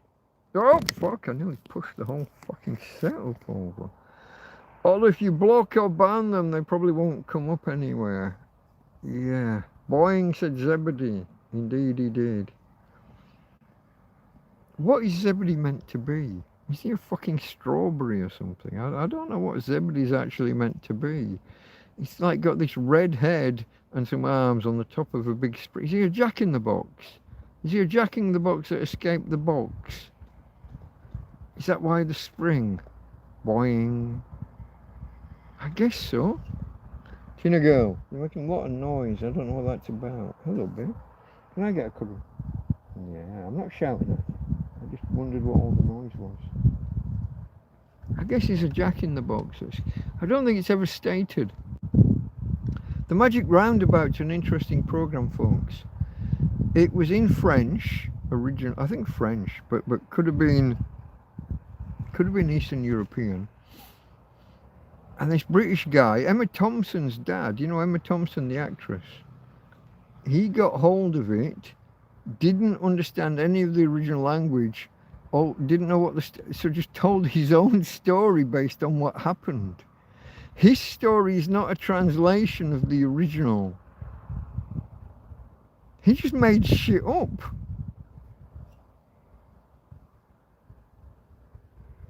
I thought that was interesting. It's interesting to me. Jasper Carrot, Magic Roundabout. Boing, said Florence too. There's Dougal, there's Dylan, the drug dealing rabbit. I mean, the guy was smoking spliffs. He was clearly fucking drugged out to shit. Good music. Hold on. I gotta dig this one out. Eva. Or Ivan. Sorry. I got an Ivan and I got a Norwegian Eva. Good music is Ivan. Ivan the Irishman. Hello, it's been a while.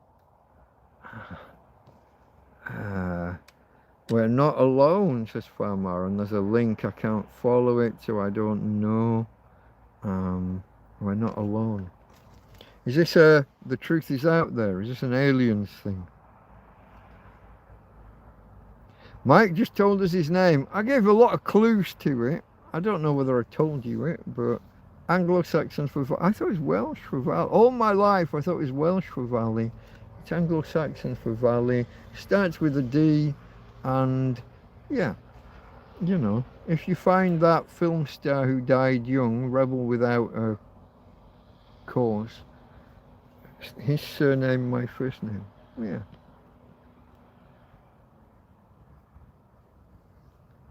Like I say, be careful, crazy people out there. Yeah, I've got this stalker. No, it's not a stalker. I've got this hater. There's a hater channel, but no one can find it, even me. Even though I did used to have the link. I don't know where he is, but yeah. Like I've said, fight anybody, anywhere, anytime. I've taken knives off people before. I've been attacked by prostitutes with screwdrivers. There's a story you don't want to know. It's not what you think. I was asked a couple of weeks ago, have you ever laid hands on a woman? I didn't give that example. Bitch came at me with a screwdriver. Fuck yeah, I laid her out. How can you not? It's attempted murder. Yeah, I put her on the fucking deck. Well, I didn't put her on the deck. I put her across the bonnet of a fucking car. Yes, I've hit a woman. Man, woman or child, you come at me with serious intent and serious threat, you're going down. Not in that way. Talking about prostitutes and going down. Fuck. Talking myself into a fucking corner now, aren't I? You know me, guys. I'm a nice guy, really.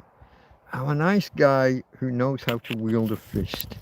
But time and place. Phone is down to 25%. You're not 20 anymore. I'm not. I'm nearly 60. I'm 50. Hold on. Am I 58 now, or am I 58 this year? Fuck, I don't know. I'm 58 now. Sorry, no, got that wrong. I will be 58 in November. Born in 68. I will be 58 in November, the end of November. Yeah, no, I'm not young, but I'm handy enough to have stood up to a 30-year-old bloke or a late 20s bloke with a 2-hour stand-up knockdown fist fight a few months back. And I won every round. I put him on the deck every time. So I'm not what I used to be, but I'm not nothing either.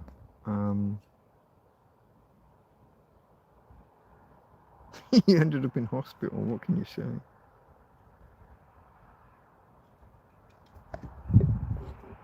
I left him on his feet long enough to take himself there. That's a change. It used to be they had to call an ambulance to come and get them. But that's a different story. That's not why you're not here to hear me bragging. It's not what's the Italian word? Braggadocio. Fama, correct me. Fabrizio. Braggadocio. Give me my pronunciation. To brag, to be a braggart, to, I guess that is to like oversell a story, to overinflate.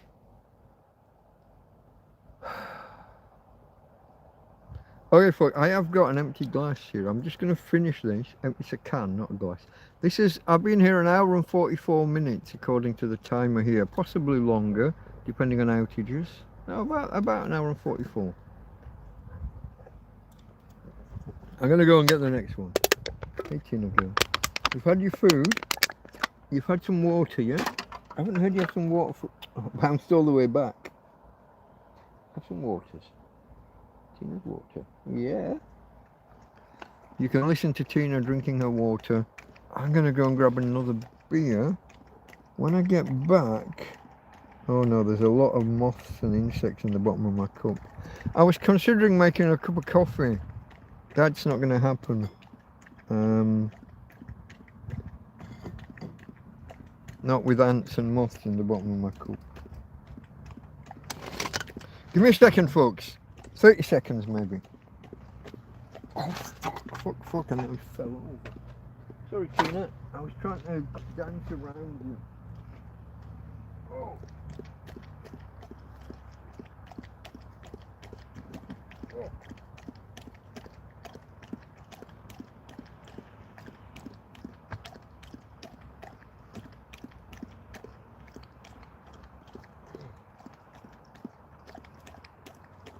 You still drinking? You were thirsty. It was right in front of you all along. Why are you so thirsty? It's my girl. She's doing. Did you hear her braggadocio? I knew it was something like that. It's to do with overstating your masculinity or over bragging. Basically, in English, bragging. It's not my intent when I'm talking about fighting. Guys, okay, how do I put this? I'm in a field, I'm very vulnerable. Idiots come along. Homosexual men come along wanting sex. I have no idea how violent they may get. Drunks come along wanting fights. There was a man not long ago with either Ukrainian or Russian descent stood outside the tent shouting for 10 minutes while his wife was just telling him to come on home. I guess. There are people, there are houses and homes and apartments at the bottom of the road, holiday apartments. Some people don't want me here. Some don't mind. Most, I guess, accept it's got fuck all to do with them. It's not their field. What happens in the field next door to your house has got fuck all to do with you. Well, if your neighbour puts up a shed in his either front garden or back garden, you get no say. As long as there are certain usually there are certain lighting rules and within so many meters of a fence, and you know. But usually, you don't get a fucking say. If he builds a pool, builds a shower blocks, puts an outhouse out there with an outdoor fucking toilet, you don't get a fucking say. So when some drunk, aggressive Ukrainian and or Russian, whatever the fuck he might have been, discretion was a better part of valor. I was ready, I was inside and ready, but I didn't step outside because why escalate? Because that's just silly. But when the gays come around and stick their head in my tent, I don't know how violent that man wants sex, and I don't know how violent he might be. And so I have to be prepared. And I like to think that I'm,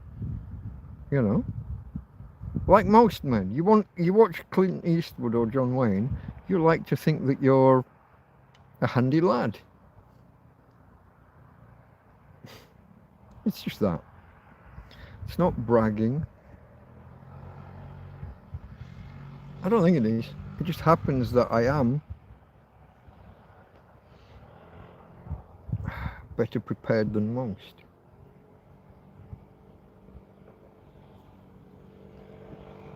Prepared might not be the right word, but more capable than most. Whatever. It sounds like bragging, so I'm going to shut up. We'll move on. Fucking hell, fam. How many links have you posted? What's that? 1, 2, 3, 4, 5, 6, 7. And I can't touch them until tomorrow. Well, until after the stream ends later. You're going to give us a clue? Maybe give us a summary. What are they meant to be? Oh, songs, okay. All great songs. Is there a theme? Is it related to the braggadocio? Is it about fighting or I got no fucking context. Farmer just goes rogue on me. If I send him to the shadow realm, all those links disappear.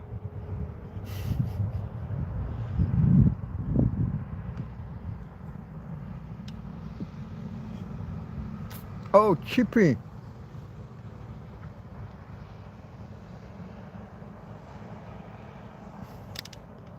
Welsh Valley and boy's name is No I Won't Save Welsh Mountain in Wales. Now it turns out it's not Welsh mountains, it was valleys, and it was Anglo-Saxon. Allegedly, I was mis-taught as a youth.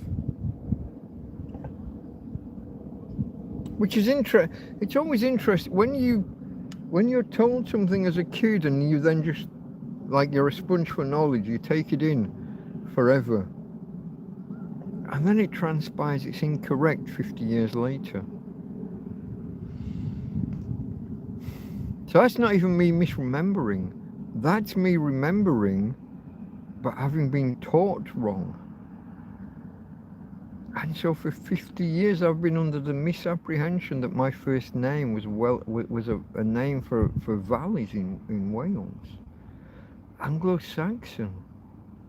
Spellings vary. Obviously over when did the Angles come over? After the Romans. Dark Ages. 500, 600, 700 AD. Let's find out, let's ask.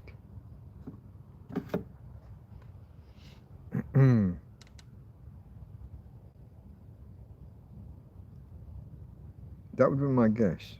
500, 600, 700 AD. Let me dismiss that search. When did the Angles invade? I don't know about the spelling. Invade Britain or England. Yeah. 400 to 450. Right after the Roman rule. As soon as the Romans were gone, they said, fuck it, we're going. Isn't that Denmark? Did they come from Denmark? Germanic tribes. So the Angles and the Saxons, hold on. They went across.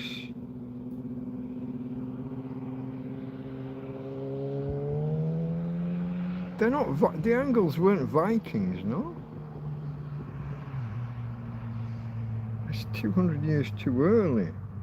Angles, Saxons and Jutes.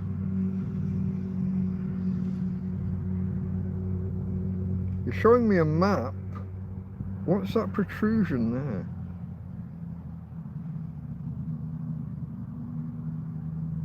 I don't know what that area is.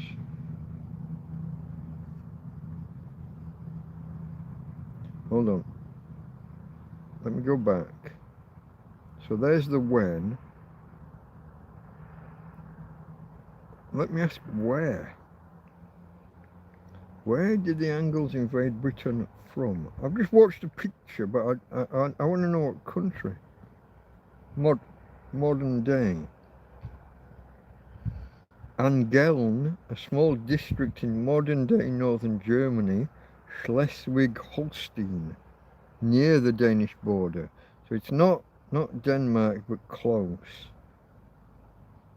They crossed the North Sea in the 5th century AD after Roman troops left Britain and settled in East Anglia, Mercia, which I think is Midlands, and Northumbria.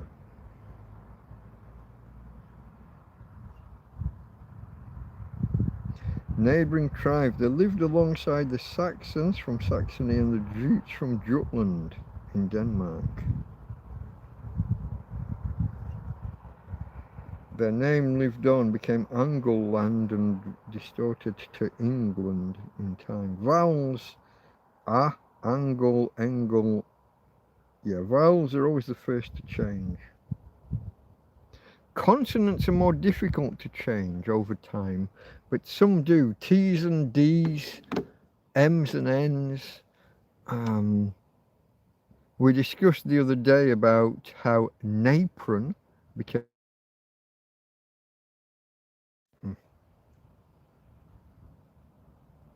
Disconnected. I think I'm back. I was just saying, we discussed the other day how napron,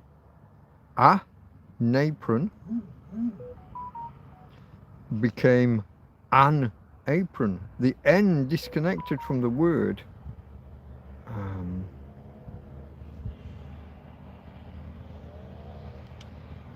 That would indeed be the one, Jasper, but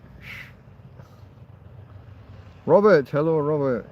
Everyone's just discussing my real name. I gave a few clues. Hold on. We got some Billy Ocean. Did you? I had no clue Billy Ocean was British. What the fuck?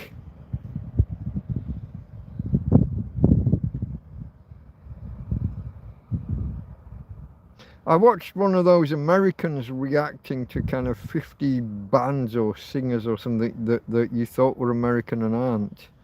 And I was shocked by half of them. Some of the bands, some of the singers, I had no clue. What was she called?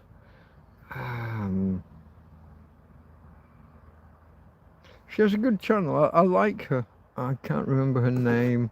Let me see whether I can.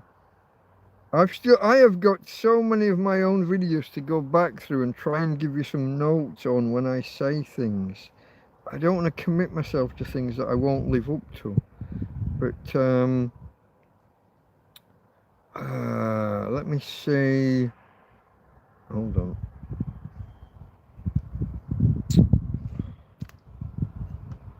Ivan, good music. Thank you, my friend. Thank you. Appreciated. Donations, folks. You see the PayPal link? If you're of a mind to and you want to help a tramp out. If you're of a mind to and in a position to, and you don't think I'm a dick. There's probably the biggest disqualifier from donations. There'll be people out there that have got the money and that ordinarily would help a tramp out, but think I'm the biggest dick on the planet. Here I am again. Let me, that's probably the biggest disqualifier of the three. Have you got money? Do you have an inclination to help a guy out and have free, have some spare cash? Okay. Do you think I'm a dick? There we go. Give me a second. Where was I going with this? I was going somewhere. I was doing a thing. What was I doing? Oh, I gotta look. Oh, it was the girl, the lady who reacts to music and things about, not just music, but things about Britain. So I want the YouTube channel. We gotta fold that down and get rid of that idiot. That's me. And we're gonna go find her. Where's she gonna be?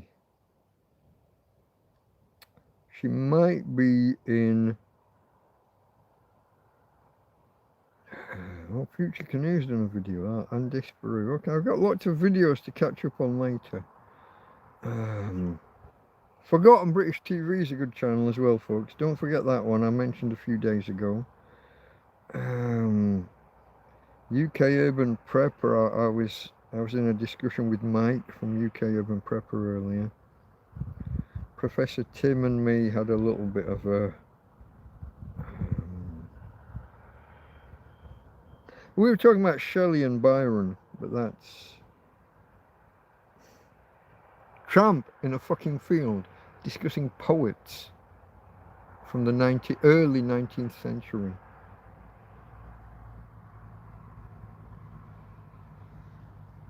Who's more famous, Shelley or his wife?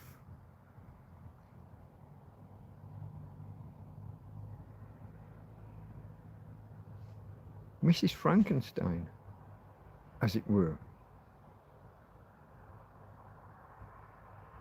Even amongst poets in his age, Shelley wasn't the top. Byron, Mad, bad, and dangerous to know.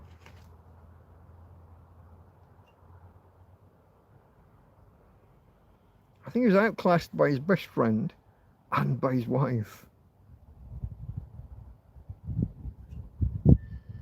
And these are the kind of debates I have online, folks. Not bad for a fucking tramp in a field. And I'm discussing this with a professor.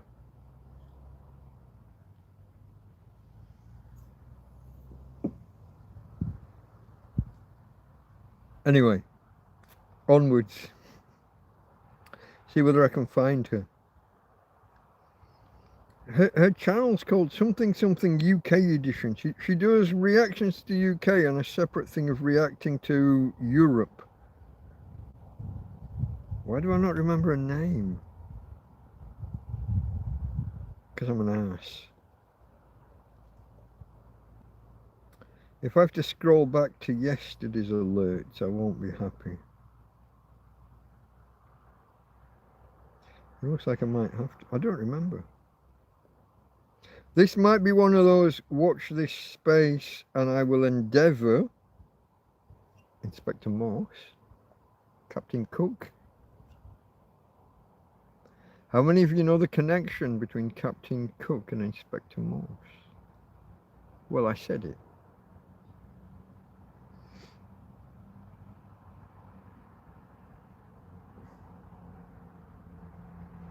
You can't search just within your not subscribes, but within your subscribed channels, or even within your own videos. The search is always global, and it's a fucking... Considering that Google own YouTube and are the best search engine in the world, and have been since the year 2000, it's kind of ridiculous.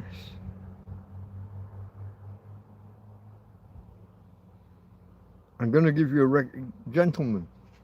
This one's for the gentleman. A gardening channel.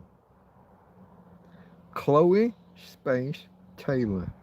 CHLOE space Taylor. TAYLOR. Absolute fucking babe. And with that, the testosterone ends, and normal service is now resumed. I'm just seeing whether the young lady that well, she's not that young, but the one that I was talking about with the, no.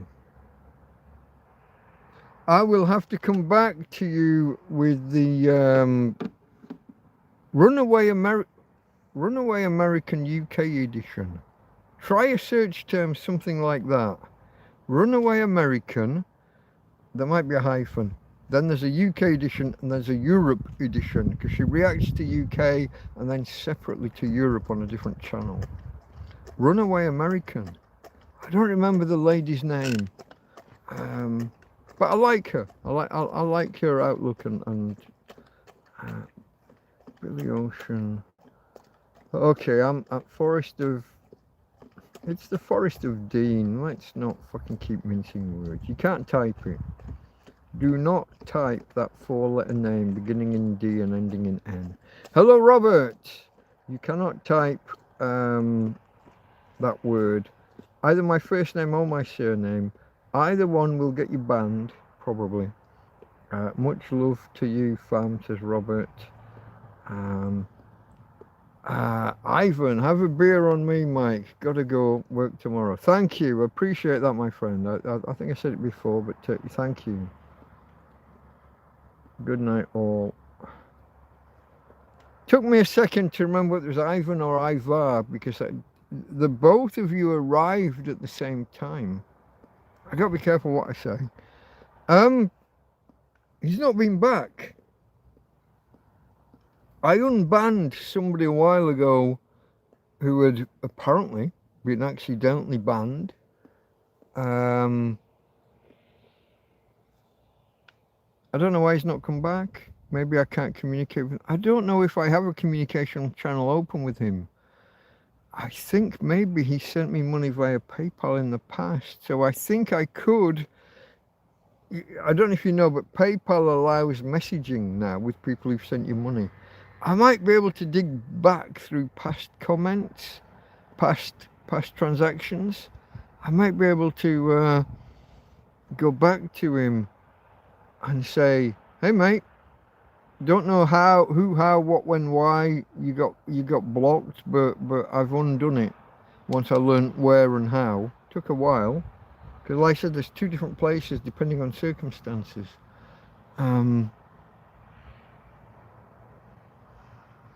We're talking about Tommy Tombstone. He didn't do, as far as I know, he didn't do anything wrong. I don't know who, how, or when or why. But you know when you're on touch screens, they can go wild.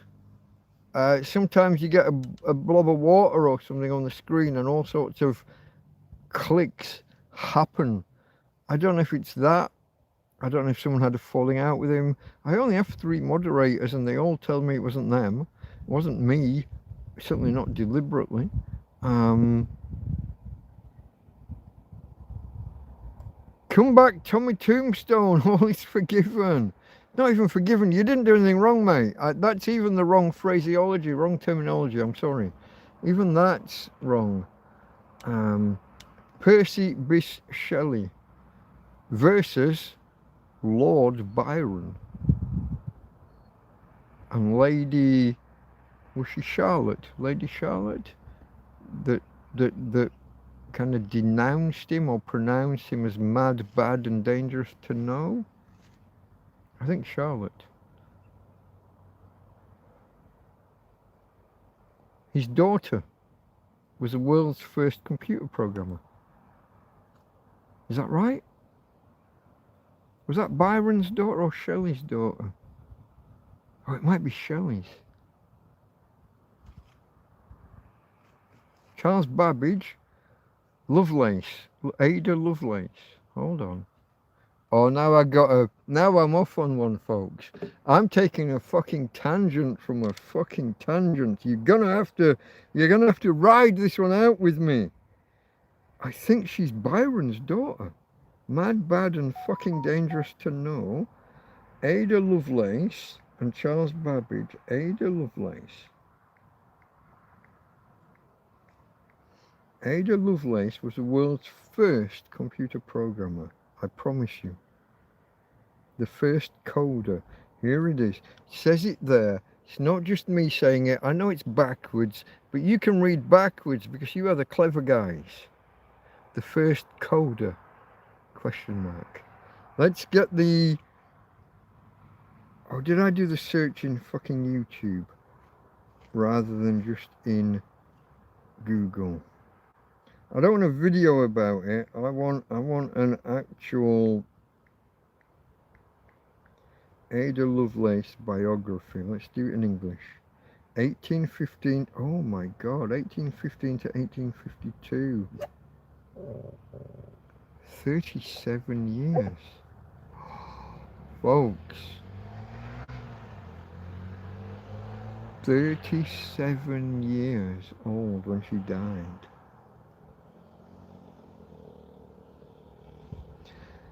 Ada Lovelace was Ada Lovelace 1815 to 1852, so 37, she might even have been 36 when she died. Was an English mathematician and writer, remembered as the world's first computer programmer, working on Charles Babbage. Did you ever watch Family Fortunes? Do you remember the computer? Mr. Babbage. It's a difference machine. It was a mechanical computer. We can argue about the Antikythera device and stuff, but this is like a programmable computer, whereas the Antikythera device was a hardwired. It would calculate when it's the Olympics, the what are they called? The moons, the shape of the moon. Anyway. World's first programmable computer. Charles Babbage, mechanical computer, the analytical engine. She wrote an algorithm to compute Bernoulli numbers and realised the machine could process any data, not just numbers. Born Augusta Ada Byron. I said mad, bad and dangerous to know, yeah? We've taken a tangent, folks. You were talking with a tramp, and we've gone off on a tangent from poets and me arguing with a professor this morning. And now we're off, not arguing, but discussing with a professor this morning. And now we're talking about the world's first computer programmer and the world's first computer. Programmable computer. Mechanical at that, but parents separated weeks after her birth. Mad, bad, dangerous to know. That's not a man who's going to give you a stable upbringing for your children. Drugs and so forth. Drugs and prostitutes and things. You know. And this is in an age where prostitutes would get you deadly diseases. Yeah, you didn't want a dose back then. Nowadays it's a bit of antibiotics, usually, except there are some exceptions. And some of the exceptions now were still exceptions back then and would get you deaded. Parents separated weeks after birth. Mother enforced a strict education in mathematics and logic to prevent wild poetic traits. Your dad's the most famous poet in the fucking world, and your mum won't let you learn poetry. Mad, bad, dangerous to know. So instead, she met an inventor called Charles Babbage while she was aged 17 in 1833. She translated an Italian article about Babbage's planned analytical engine in 43, added extensive notes 3 times longer than the original text, containing a step-by-step sequence for calculating numbers. What's going on, Tina? Hey, hey. I don't know what this is all about. Come on over here and steady down. Steady, steady. I'll give you big cuddles. Just, you're on your side and scratching about. Calm down. Where was I, folks? She takes Charles Babbage's first notes from Italian into English and then adds notes around them, make them 3 times longer, and before touching the thing or seeing the thing, she creates an algorithm for creating numbers, for calculating numbers. And she saw that computers could manipulate symbols, create music or art, predicting modern computing. 100 years later, Alan Turing picks up and runs with some of those ideas.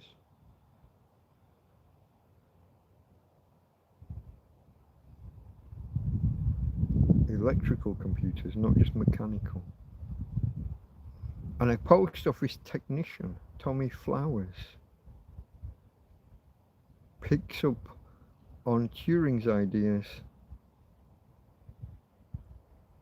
and the world has never been the same. The birth of modern computing, Turing complete engines.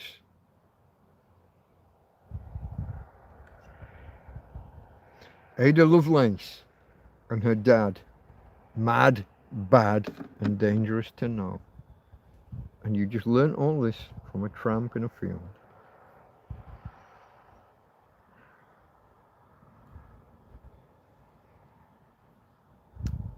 Jasper comments that Farmar is watching lots of music that Jasper doesn't like. And he's off again with more fucking links. Now we got to figure out last name M. Give us a clue. I shot the sheriff.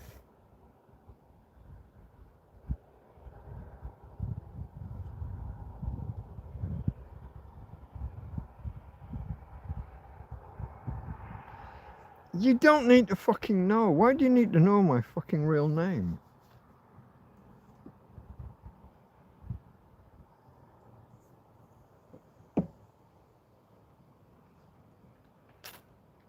Man at arms.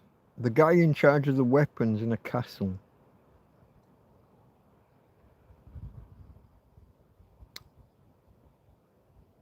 A man with a big iron on his hip. No, that would be... He would be a ranger. That's not the right one. It's kind of synonymous. Sheriff, ranger, there's another word. That would be my surname. That would be single L, mine's double L, but shut up. Zami says he gives a shit. Atari ST, I haven't seen you in a while. Hello, hello. I'm scrolling. Welcome, hello, cheers. Jasper says Linda for some reason. Linda is Spanish for beautiful. Or pretty. Tu eres muy linda, señorita. You're very pretty, young lady. You see, I got the words. Silver-tongued devil. Not Linda Lovelace, that would be a different...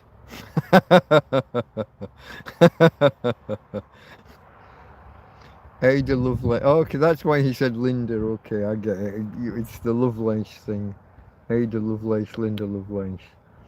Robert, favourite boxer Mike. Watch Foreman, Ron Lyle, unbelievable fight. I guess the romance in me will always lead back to Cassius Clay stroke Muhammad Ali. For me, the greatest boxer, the greatest proponent of the art of boxing. Now, we can all argue Ali versus Tyson. What would that, if they were both at the peak of their, what would that have looked like? And we'll never know because generations apart. Tyson the street fighter.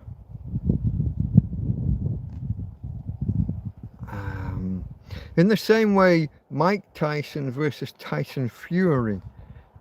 Now, Tyson Fury lived in the same area as me. I walked into my local one day as he was walking out, and he had to duck down to get out of the fucking doorway. And I had no clue who he was, but I could see he was obviously a fucking man mountain. And then he went on to become the world heavyweight boxing champ.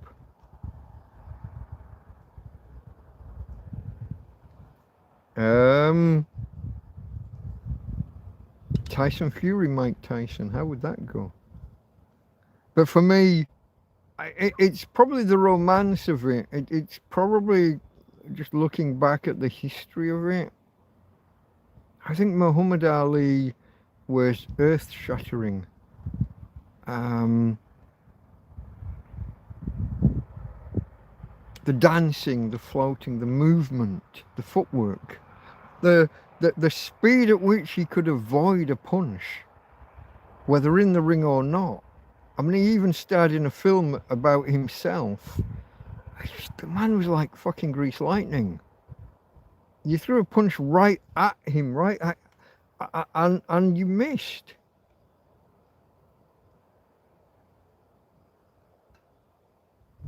Now, you're going to say that a lot about a lot of boxers.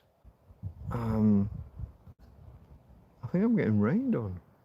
Oh, it might be moisture from off of the. Oh, it doesn't feel that wet. No, is it raining? I'm not sure what's happening, folks. I don't know what's happening. I hope it's not raining. I haven't got a roof on the tent. For me, best boxer. Yeah. Now, if you go down in the other weights, people like Barry McGuigan, Alan Minter?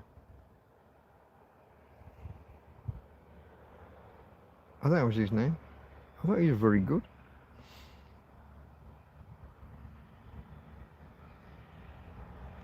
But I'm pretty sure it's raining. Yeah, no, there are, if you go down in the other divisions, the other weight divisions, there are some very good boxers, but weight divisions are there for a reason. The big guys will hammer the little guys every time. If you were to do mixed weight divisions, they won't, not everybody from a heavier division automatically beats the smaller guys, but it's a It's a fucking big, it's a big advantage. You got some 6'8" fucking, what were those Russian brothers called a few years back? Krags.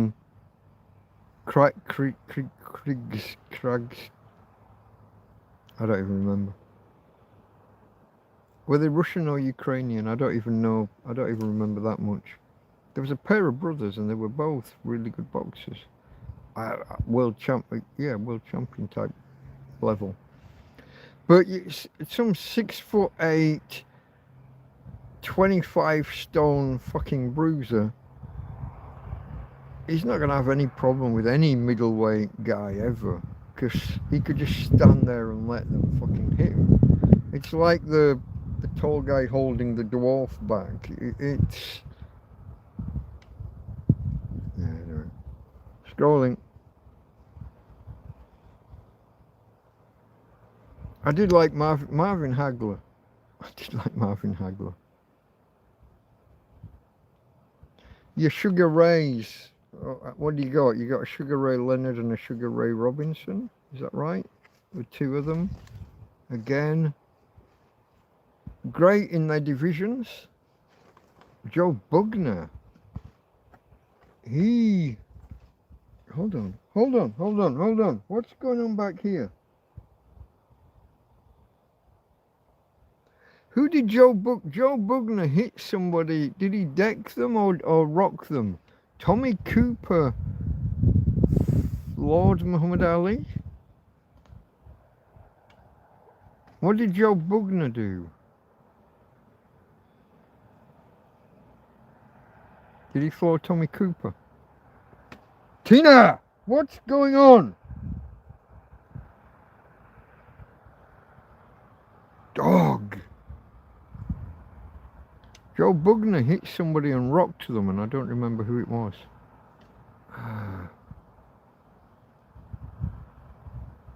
Joe Bugner lose to Bud Spencer? The actor?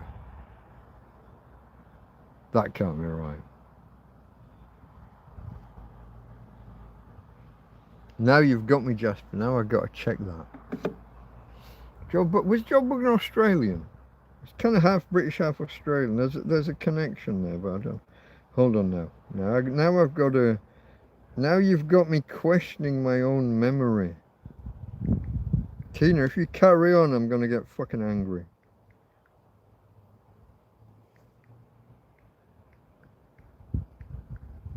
Joe Bugner. I'm gonna type lost to Bud Spencer.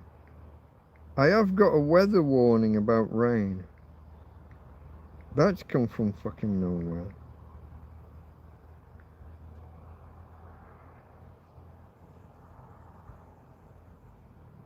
Only on film, okay.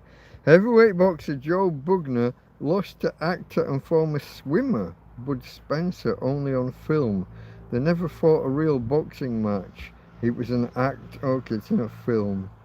Comedic cinematic breakdown from Spencer in 80s spaghetti westerns and action comedies. I thought it sounded sus.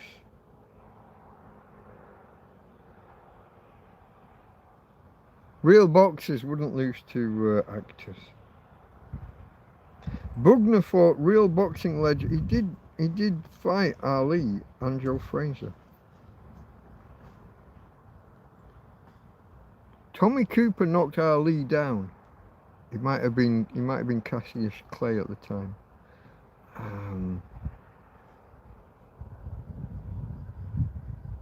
In the same way that big black guy, English boxer, 90s.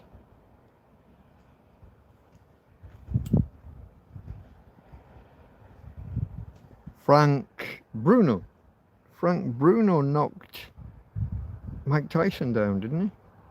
I think he did. Am I remembering that right? Did he just stun him or did he knock him down? I think he knocked him down.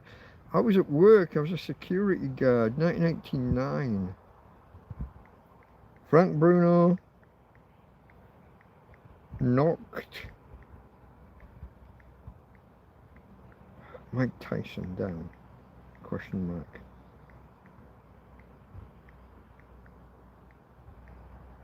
Pretty sure I'm remembering that one right. It was 1989. Frank Brute did not knock Mike Tyson down, but he did stagger and shock him with a powerful left hook in the first round of their first fight, February 25th, 1989. He didn't knock him down. Memory, folks. We've talked about this before. How fragile memory is once you put some time between events. So he stunned him. And it was possibly the first time that Tyson had been stunned. Tyson was hurt and his legs buckled briefly, but he remained on his feet before recovering. February 25th, 1989. I said it was 1989, didn't I? So I remembered what year it was because of where I was. I was the night security guard in BOC, Deer Park Road in Morden, Surrey, basically South Wimbledon at the time. We had a button because there was cyanide and things, cyanide and phosgene and all sorts of really, really nasty gases. There was a lab called the RA labs. It was only when I was reading through the documentation that I learned what RA stood for. RA stood for radioactive. They had all these radioactive gases. The radioactive labs, RA labs. I didn't know that until I read the documents. Hey, hola.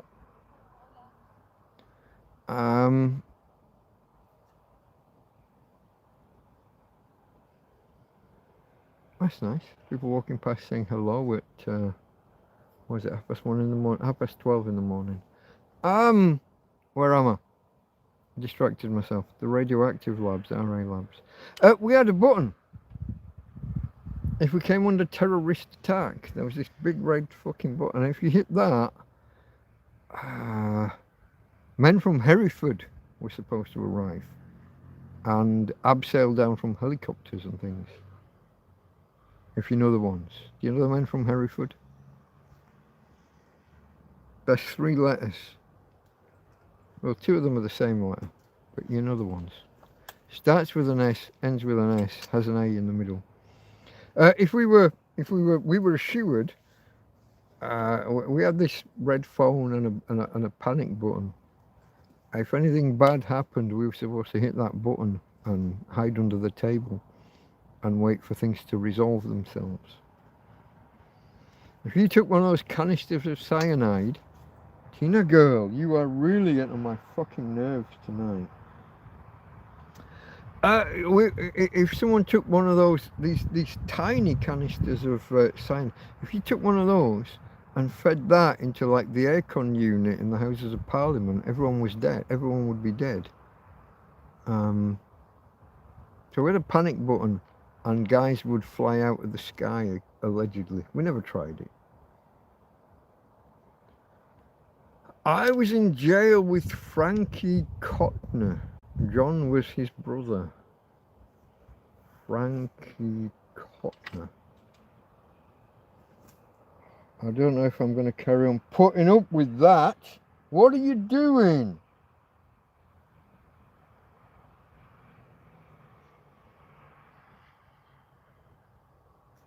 Girl.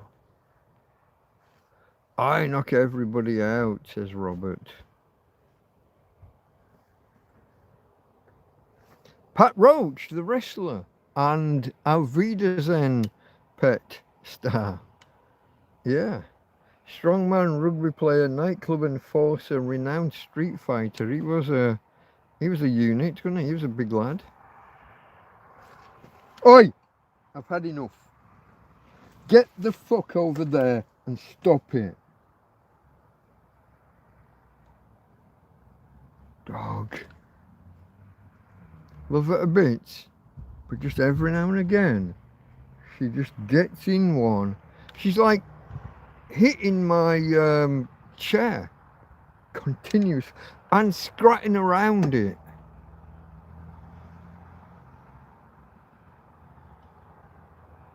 I just moved her 18 inches that way. I wasn't nasty with her. Frankie Cotner. Is that a misspelling? I don't know the name. John was his brother, John Cotner. Name's not known to me, I'm afraid.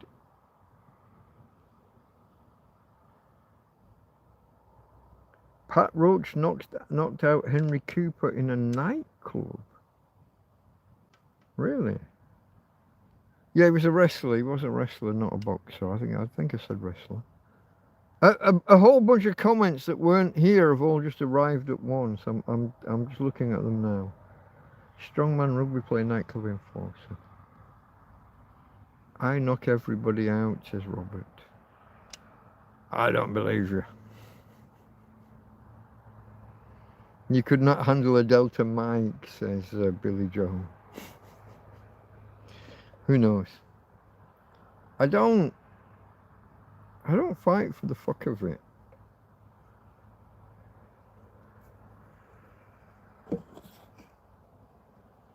There has to be some kind of build-up, some kind of reason, some kind of... People get the wrong idea about me because of me talking about... When I'm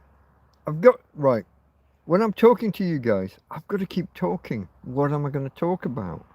Well, I talk about my history, my background, memorable incidents. I'm going to be filling it with the more memorable moments. You got 55, 58, 57, 58 years to look back on. You're picking out the highlights. And then people get an idea that, oh, he's always talking about fighting. He's violent.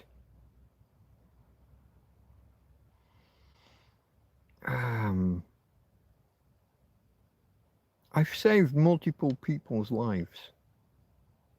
I've saved many people from getting a beating. I've stepped in between husband and wife when the husband goes rogue. I've had the wife turn around and join in with the husband and turn on me. I stepped in and saved policemen's lives. I've had the policeman turn around and beat me up in the back of the van. I've got tales to tell.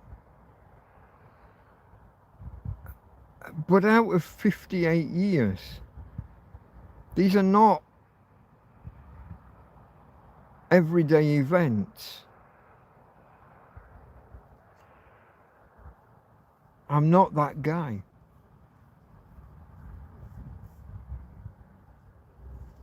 I would say that I'm the nicest guy you could meet. I'm the guy that if you're in trouble and I turn a corner and there you are in trouble, I'm the guy that you want to turn that fucking corner.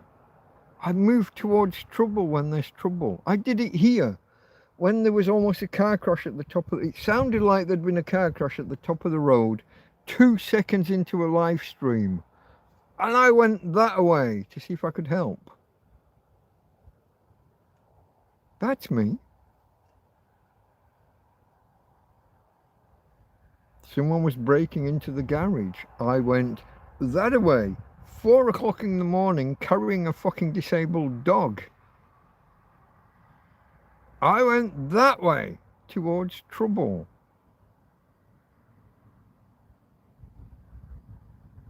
Caused me 2 hours of grief afterwards.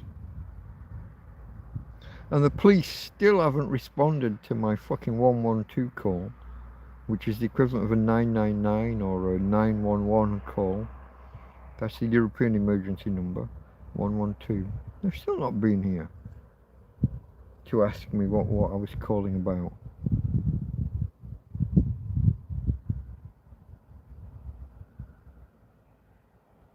How long does it take to respond to an emergency phone call?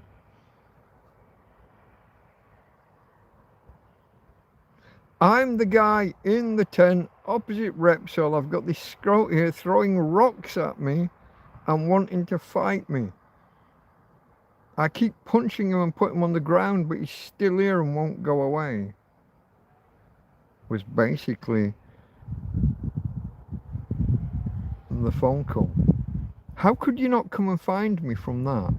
You find Repsol, You find the guy in the tent opposite. The same guy that you've been and arrested fucking half a dozen times before. But now when he's making an emergency call, you can't find him. Again.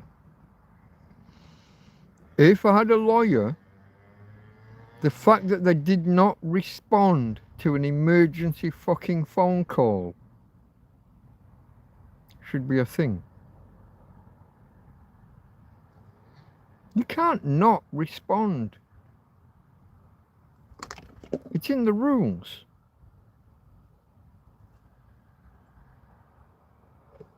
It's why we have emergency fucking phone numbers, because then they have to come out. Just not to me, I don't count. Just a tramp in a fucking field. Scrolling. I see there are messages. Chat started jumping.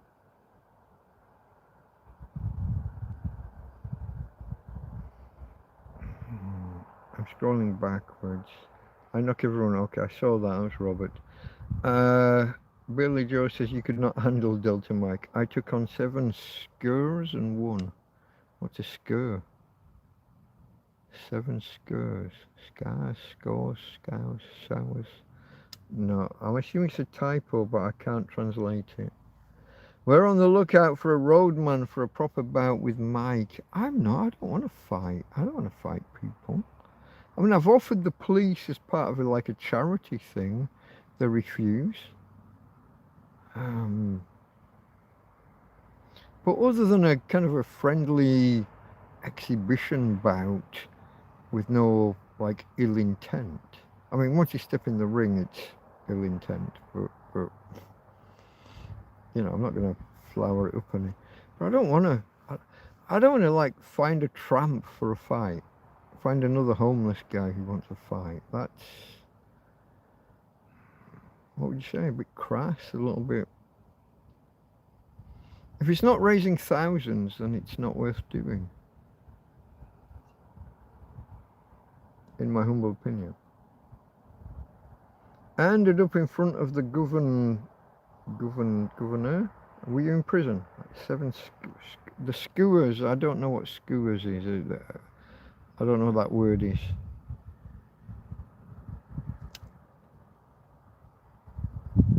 Screws. I don't know. Prison guards. Were you in prison against? You weren't fighting prison guards.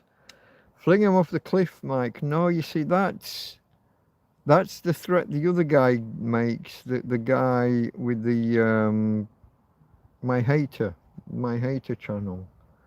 That's he threatens to come beat me up so badly he's going to throw me off the cliffs. The cops have you marked, Mike. They've left me alone for 2 years, so I'm not so sure. They're not coming and harassing me, but there have been a couple of incidents. The woman I said the other day. So here's the thing happened this week, folks. If you've not been here, if this is the first time you're hearing this, a woman screamed and ran up this road, or hobbled up this road, this track, the dirt track. So from the bottom of the track up and to the Repsol, a woman hobbled up the road, kind of limping, like lifting the right leg. That she was limping, like her left leg was okay and her right leg not, or something more central, perhaps vaginal. I don't know. She was white. He was shouting Fatima, Fatima after her. This will give you a clue. He was Abdul. I don't know what flavour of Abdul. Moroccan, Pakistani, Gaza. I got no fucking clue. You know what I mean? He was a rag head, a sand bunny, a towel head, whatever. I've no idea. All the racist words. And she was in great. I thought at first that it was a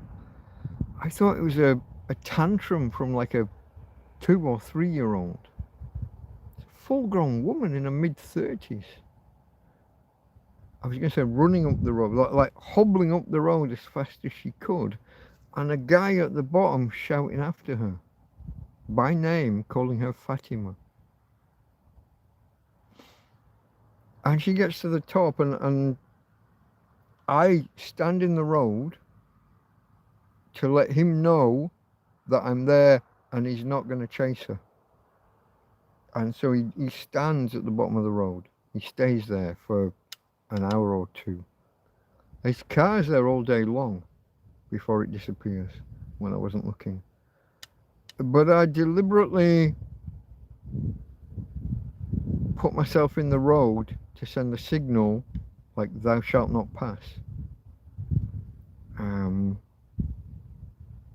I didn't hear anything more about it. She screamed. She attracted the attention of 3 or 4 people at the top of the road. They took her over the road and towards the petrol station, the Repsol garage. And I later on that day, one of my friends from down, one of the people that live here that do talk to me, came and asked me what was what. And she said, oh, no, the police were there. The police were all over it at the petrol station. The police were everywhere. Couple of possibilities in my head. If he was Turkish, they have a thing where they like to stab you in the buttocks if they don't like you, or if they've fallen out with you, or if something's wrong. So that might have explained the limping. But she'd been in his car with him. Could have been a rape thing. I couldn't possibly comment apart from Abdul. Makes it more likely than otherwise, doesn't it? But the limping, it could have been a stab to the buttocks, and the way she ran up. I mean, she was screaming like a 3-year-old having a temper tantrum. I forgive my, forgive my racism. I do have a little. I acknowledge my racism. I don't think it's unfounded.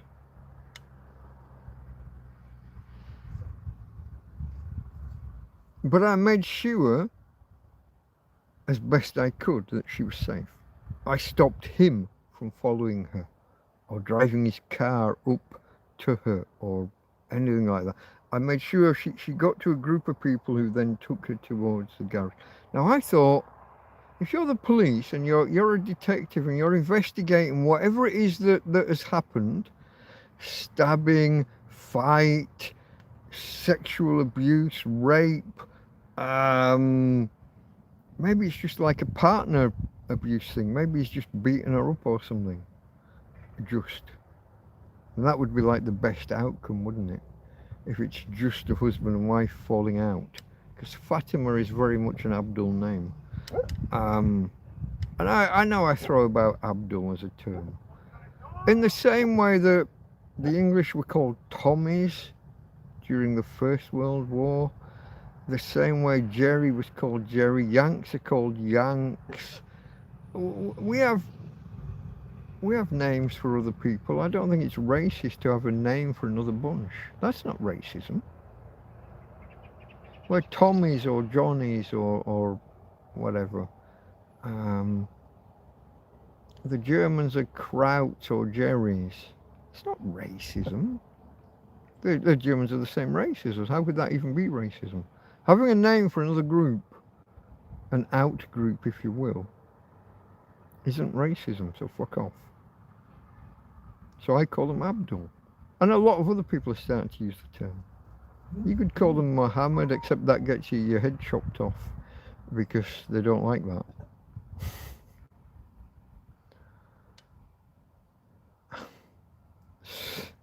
Where was I going? Anyway, this woman runs up the road, all of that's going on, but who steps in and towards her? I got my phone out and made a point of photographing him and his car in case there was a police investigation. If you're that detective investigating whatever the fuck that was, it's happened down there and she's run up there screaming and howling and reported it. There's a guy who lives halfway up.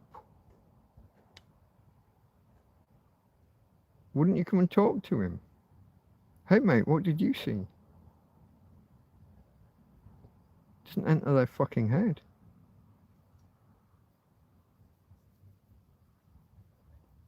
Ignore the tramp. Don't look at the tramp. There's a guy in a field. Ignore that fucker. Scrolling, because he's a racist sword. I don't know. Do you abide with the chivalric code when fighting Abdul Mike? Oh gosh. You'd have to tell me the full context of the chivalric code. I don't hit or kick a man once he's down, usually. If it seems to me that he was trying to kill me or hurt me badly rather than just have a fight with me, once he's down on the ground, I'll get on the ground. That last one, that 2-hour stand-up knockdown fist fight, I did try and knock the guy out, choke him out, unconscious, not dead. But I knocked him on the floor. I got down. I got him in the grip. I got the arms around and I had him in the position, and I decided to not. He kind of tapped out and indicated that he'd given up, so I didn't need to make him be unconscious. And then he reneged on it, and we had 2 hours of back and forth. Chivalric code. If you're gonna go with kill the infidel or whatever, I don't believe in just. No. I don't hit, kick or bite when people are on the ground. I don't have the teeth. I am more Marquis of Queensberry on the whole. What the fuck was that? Oh, it's a moth. Are you a moth? I think you're a moth.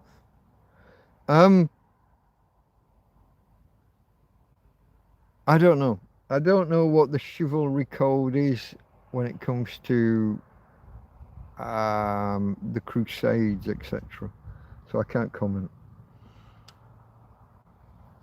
I'm going to scroll back a little bit. You're on your own, buddy. The cops have you marked, Mike. Fling him off a cliff. Okay, I think I'm back to where I knew about. Ended up in front of the governor. This is Robert. Okay, I'm back to where I remember.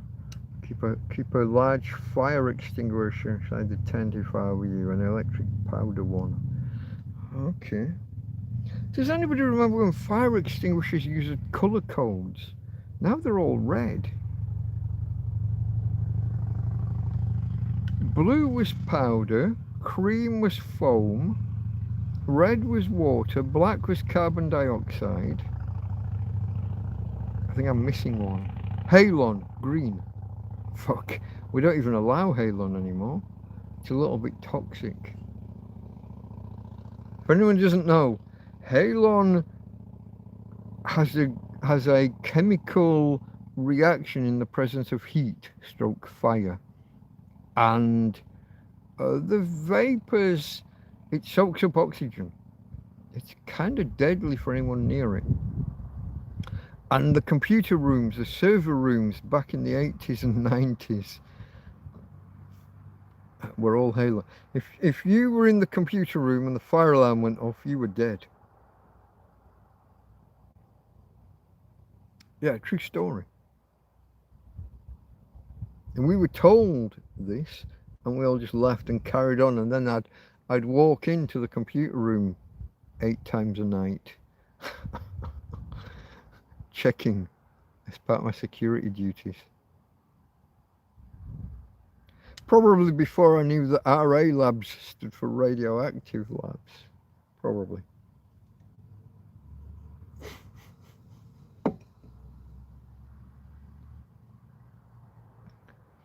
Deer Park Road, South Wimbledon. Is that still there? I don't know. I don't know if BOC Morden, is it still there? Is that still a thing? Let me scroll. No, not scroll. I need to click. No? Why are you not letting me? Now I can delete that. Deer Park Road. Morden. This again will be Surrey, yeah? Morden. Right at the bottom of the northern line. The southern tip. Oh, is it? Hold on. It's not. It's like it's halfway between Morden and South Wimbledon, which are the two most southerly stations. Morden. If I type BOC, I should have put that at the beginning of the search. BOC gas and gear. It was called BOC Special. It's called BOC Special Gases at the time. It's still there, is it?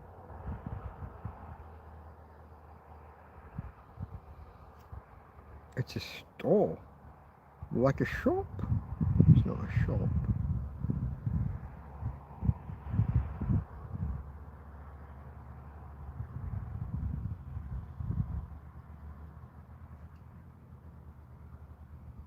Industrial and medical gas. It was called BOC Special Gases back in the day because of all of the, like, you look at phosgene, and obviously the hydrogen cyanide stuff. There was a special cage area there. I said about the punch that link, and men who used to be in Hereford but might be based somewhere in, well, they would have been based in Chelsea. The Chelsea barracks is probably where they would have come from, which is around the corner. Yeah, men in helicopters abseiling down in balaclavas was the story we were told. Do you abide with the chivalric code?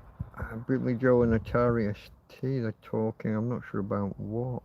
What did Atari ST say that was a good idea? I don't see. Am I on? I am on live chat. I'm scrolling forward. Oh, it's jumped. Gary's here. Gary in South Africa. Gary in the Republic of South Africa. South Africa. That's my best. What was he called? English actor, old bloke. Mel Gibson films. House on Stilts. Played a South African. Mel Gibson, 80s, suicidal cop. I've got no clue. What the fuck is wrong with my head? All these random things that I know, and then it comes to something like that. There were I think there's 4 films in the end. Patsy Kensit was in the 3rd. I think the 3rd one's the one I'm talking about.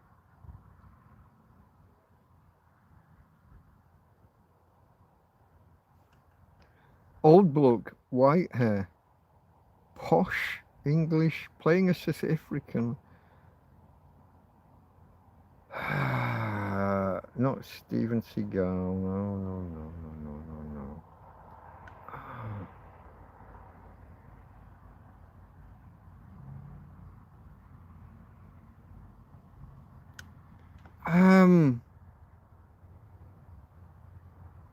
Name a Mel Gibson film from the late 80s. Dislocating the shoulder all the time to get out of the straitjacket. He was suicidal. Danny Glover. I'm too old for this shit. He was only 50. He's younger than me now. Nearly 10 years younger than me now. What are those films called? They did a TV series a few years ago, and it was going well, and then the star turned out was a sexual harasser. They had to drop him, and that was, well, that wasn't the end of it. They replaced him with a different actor. Somebody tell me what film I'm fucking talking about. Guy's about to jump off a ledge, and he says, yeah, go do that, but when you do, don't grab me. I don't want to fucking splat on the ground. Mel Gibson. It's his best. It's one of his major roles. I don't remember the name of the films. This is annoying. I'm gonna have to look it up because you lot are not. You're not getting there quick enough. Not Mad Max. Don't be a cunt. Mad Max. Mad Max is a copper in LA in the 90s. Where am I going? I don't remember the name of the actor now. Mel Gibson. Fuck. Mel Gibson. Danny Glover. Movie. Lethal Weapon. He was the Lethal Weapon. I think it was Lethal Weapon 3 with whatever she's called that I said before. She went on. Hold on, you're showing me 1, 2, 4. Where's number 3? Oh, there was 5. There were 5 Lethal Weapons. I'm not sure I've ever seen all of them. I might have to revisit them. Patsy right, if I type Patsy Kenzie. Absolute beginners and all that. Patsy. Well, that's Lethal Weapon 2. Okay. And the South African, the guy who played the South. This is a long detour to tell you the name of. I almost had his name there without even. I've got the word Ross in my head, and that's not right. But it's going to be something related when we do get there. He played like the South African ambassador or something.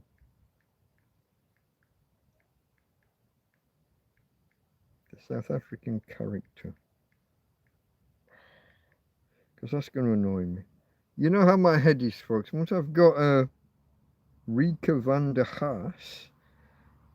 Oh, that's her name. She's Rika. Martin Riggs. Give me the cast. Just give me the cast and I'll pick out the.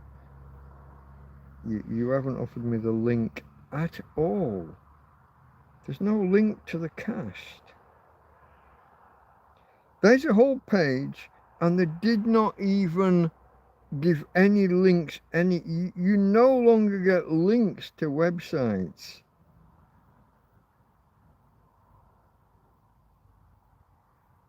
Patsy Kenzie, Lethal Weapon, blah, blah, blah, blah, blah, blah, blah. She was very pretty. I'm sure she still is. Although she did put on a bit of weight, and then she became a nurse in Holby City, maybe, on TV. She dropped from being a Hollywood actress to a TV actress.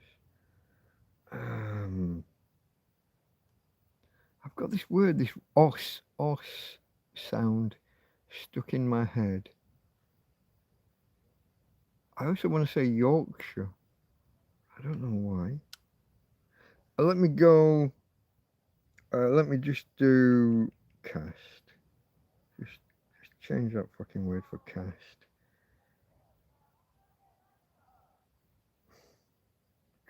Joss Ackland.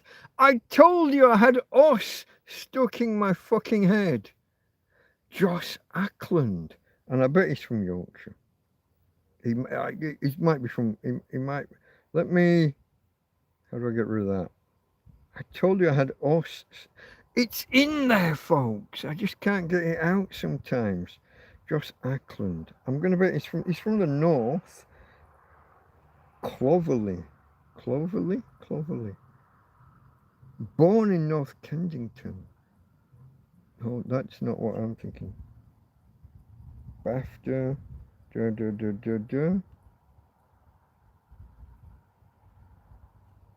Born in 28, died in 23. 95 years old. I don't know how to pronounce this. I'm going to go with Clovelly or possibly Cloverly. There's no R, but Clovelly. His wife was Rosemary Kirkcaldy.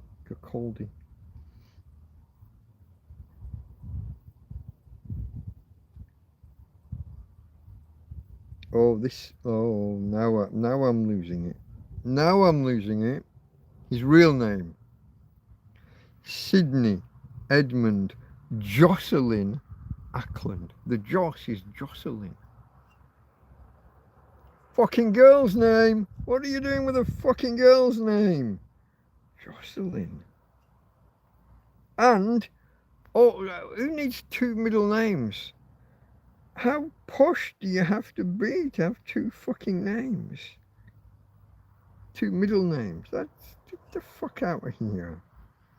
I thought you were a manly man, Jocelyn. You only take the piss with the people you like. The people you don't like, you talk about them kind of behind their back, not in public or to their face. So forgive me.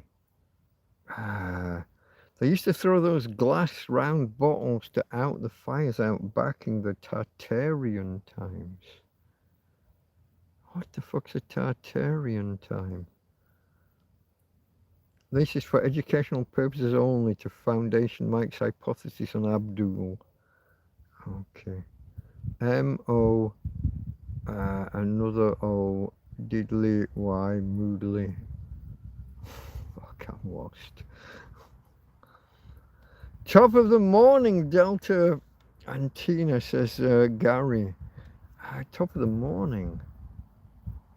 I guess it was just about morning. Well, 1 o'clock here when you said, well, it's 1 o'clock here now.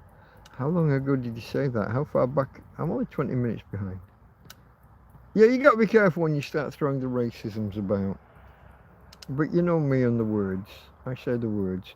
No, wait, Steven Seagal, wait, it's changed to seagull now. He is currently a bird. There was the other, was it George Seagull, the comedy actor with Glenda Jackson and others in the 70s? Didn't he, what's that program called? It's not called Happy Families, but it's something like that. He's in that now, isn't he? Is that him? Strange families, weird families, modern families, modern family. Everybody's gay or trans. Modern family. Isn't that George Seagull? Seagal? I don't know how you pronounce his. I don't know how you spell his name. Modern Family cast. Seagull. Pretty sure I'm right. I'm always there or thereabouts. When I could remember Osh for his name and I couldn't get there. I was so close. Josh Ackland. Modern Family. Seagal. S-E-G-A-L? Not Katie Seagal. Oh, that's the wife off of Married with Children. Oh, Ed O'Neill's in that, in Modern Family. That's not where I'm going.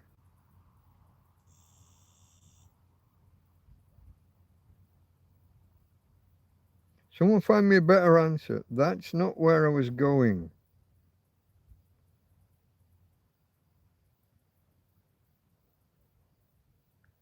George.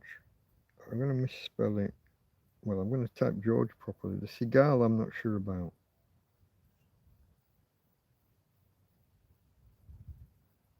He's in the Goldbergs. It's a different TV series. I got the wrong series. But he is, or was, in... Is he still with us? I don't know if he's still with us. Oh, until his death in 2021. Oh, I hope that wasn't a COVID thing.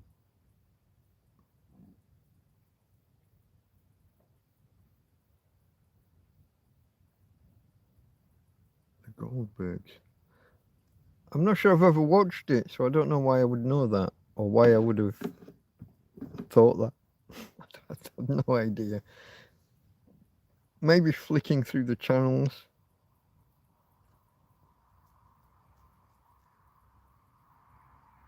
Who knows? Scrolling. Barry Manilow.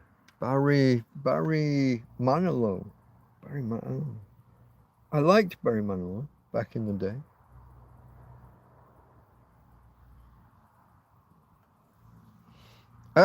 I've mentioned many times in the past, I think I've got a little bit of a gay streak. I am not in any way, don't be getting that wrong. I mean, I like certain music and musicals and certain songs that most of the people wouldn't normally like. I watch musical movies and I can watch a Barry Manilow concert quite happily. I don't know what that says about me. This is why I throw out the somewhat gay hypothesis. I don't think I am. There's no sexual. I don't have any inclinations in that direction. But maybe this is why I attract them, guys. Maybe this is why they come after me.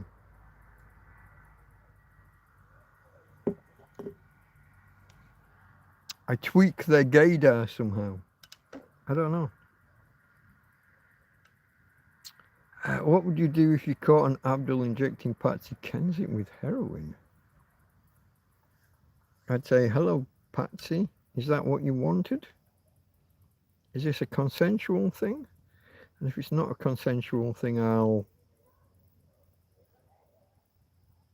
probably end him. Can I say that on YouTube? If you catch a man injecting a lady with something she doesn't want injecting with, I'd probably take the syringe, draw back the needle, fill it with air and give him a good embolism. Somewhere between 10 and 12 cc's of air injected into a vein or an artery, and they're gone. And it would look like accidental. It looked like they'd done something wrong while injecting themselves. It wouldn't be my fault. Fingerprints, blah, blah, blah, blah, DNA, blah, blah, blah, blah.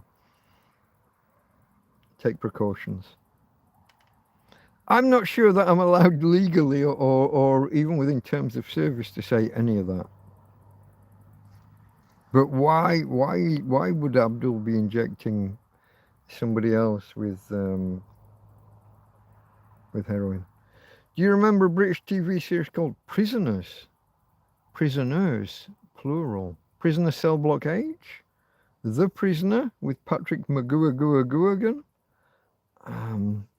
Prisoners. No. Prisoners. Have you got the name right? Are you misremembering? Am I just not remembering? I'm not a number, I'm a free man. The Prisoner. That's the one from the 60s. And it was reshown 10 years later. And they did a huge, what was it all afterwards? Was it ITV or the BBC? They did a huge program, an analysis. What was it all about? And a studio discussion. And McGowan famously refused to explain it. It's about whatever you think it's about, was more or less what he said. What do you think it's about? What are the implications? So ask yourself, right now, are Shergar and Princess Diana in some village or on an island or something somewhere?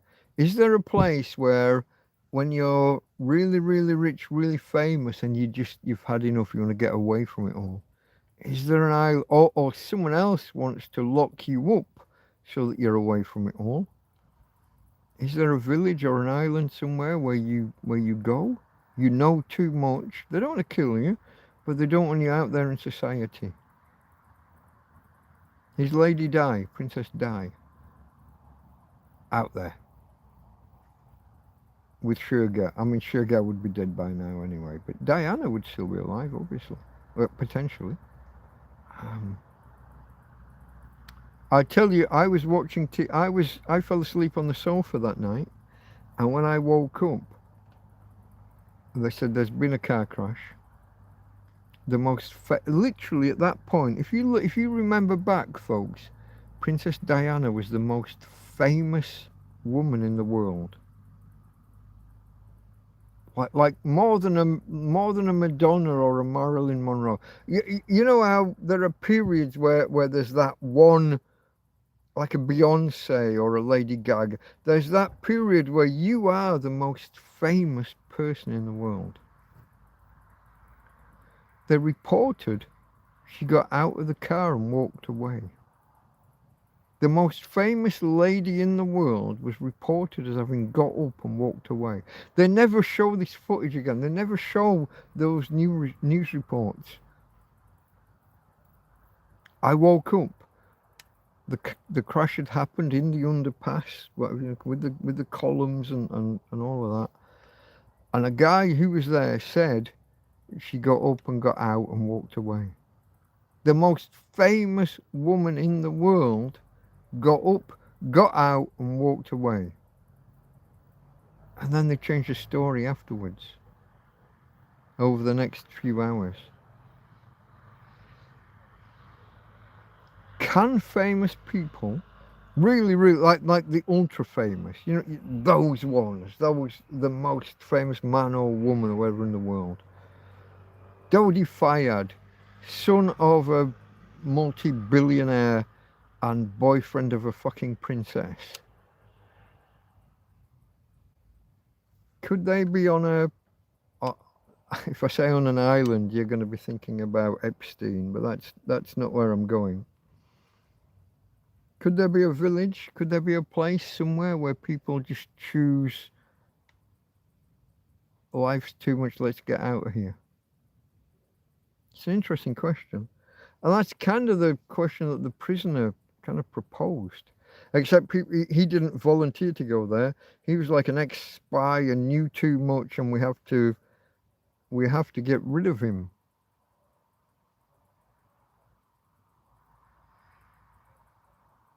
Could it happen? Could it be? Would it be? Should it be?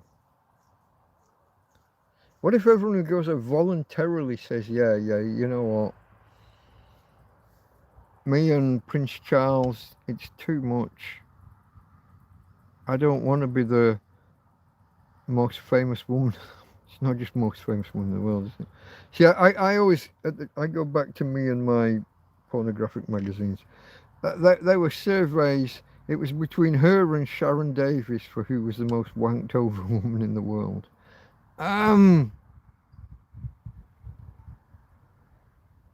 She had rugby players and all sorts just lining up to kind of take their turn. What was he called? Will Carling. Whatever happened to Will Carling? Captain of the England rugby team who shagged a princess and is now disappeared to obscurity. Why? Where'd he go? Why is he not commentating? Where is Will Carling?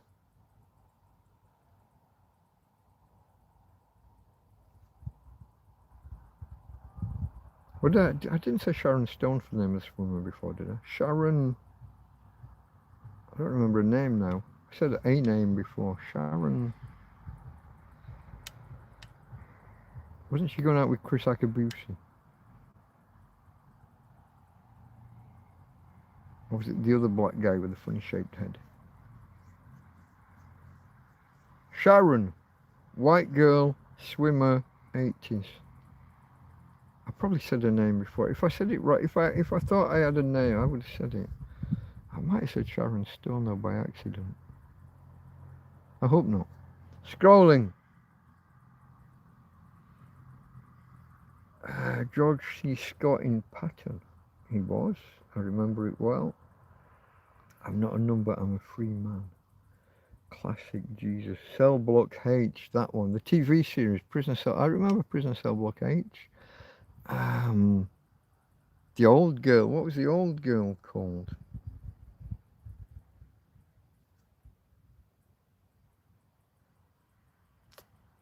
You had Queen Bee.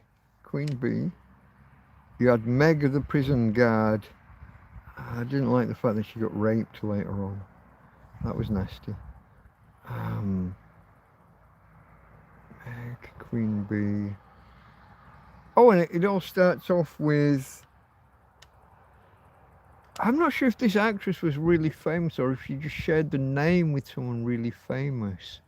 So when you watch the first couple of episodes back again, there's an actress with black hair, not Susie, somebody or other. You follow two inmates arriving, and one of them's either really famous, Katie something or Kate something. I don't know if she was really famous, or if she just shares the same name as somebody else that was famous. And the first season, it's just her. Well, it's not just her, but she's your viewpoint character. Here we go. It's like I'm some kind of film buff now. When you write a story, you have viewpoint characters, the people who you're seeing the story through their lens, through their eyes. And you can change viewpoint characters, usually in different chapters and things. Black hair, Karen something or other. Karen Black. Did I make that up? Oh, we got to do I'm reaching around. We got to do the thing, folks. Karen Black. I'm definite. I'm locked and loaded. Who wants to be the millionaire? I'm on the £1 million question. Karen Black. Actress and screenwriter. Let me just click here. I see she's got blonde hair. That's not her. Oh, there she's got dark hair. I don't know if that's the same one. Is that a Karen Black? American actress, screenwriter, singer-songwriter. Rose to prominence in the 70s. If I write Karen Black, prisoner cell block H. It's a different Karen Black, isn't it? I said I wasn't sure. Prisoner cell block. That's not how you'd spell block. Cell block. Not clock, you fucking autocorrect bastard. Prisoner cell block H.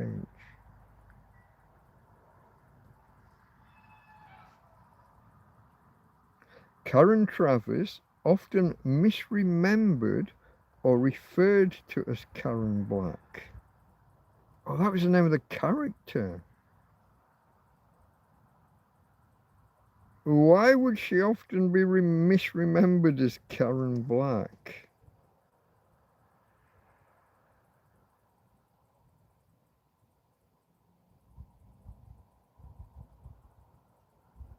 What? Now you've thrown me. Because I've remembered from fucking 30 odd years ago, maybe 40 years ago, I've remembered Karen Black.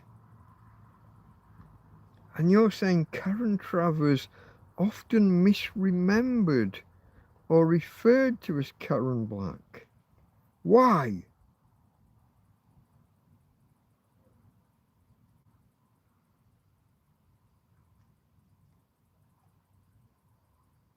Isn't that weird? I discuss a lot, you know I have memory problems. I discuss a lot, quite frequently, about the types or the instances of misremembering. But if my misremembering matches a lot of people, so much so that something I'm trying to remember is listed in Google and Wikipedia as often misremembered.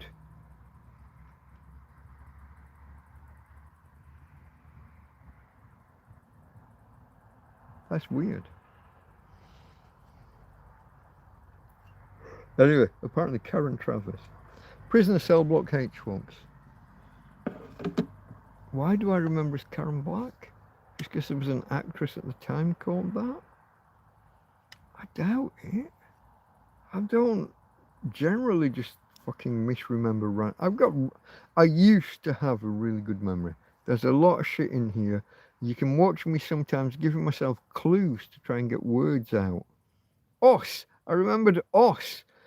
I couldn't remember Joss Ackland's name, but I knew it was going to have Os in it. And it was Joss Ackland. I can give myself clues. There's shit in here. It's worth nothing. I've talked very frequently about a broad knowledge but shallow. Useless, worthless.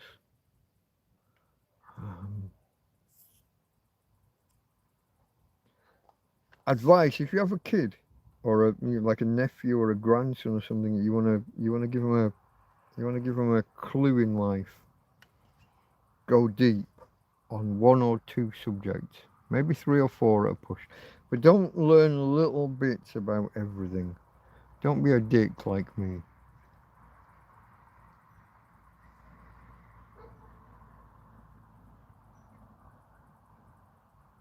Movement in the field.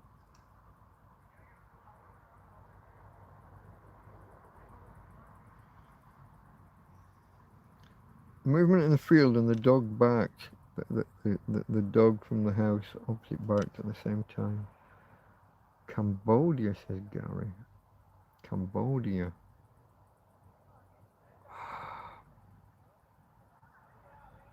Vietnam War, Cambodia, boat people.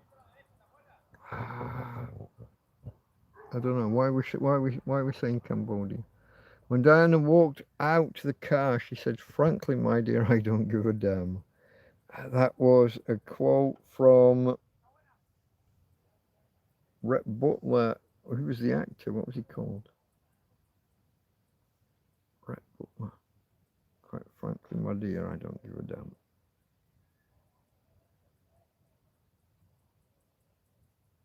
Wasn't he a swashbuckling actor when he wasn't being Rhett Butler? Is that the same guy? He usually played a pirate on ships. I'm not going to get there. I know I'm not going to get there.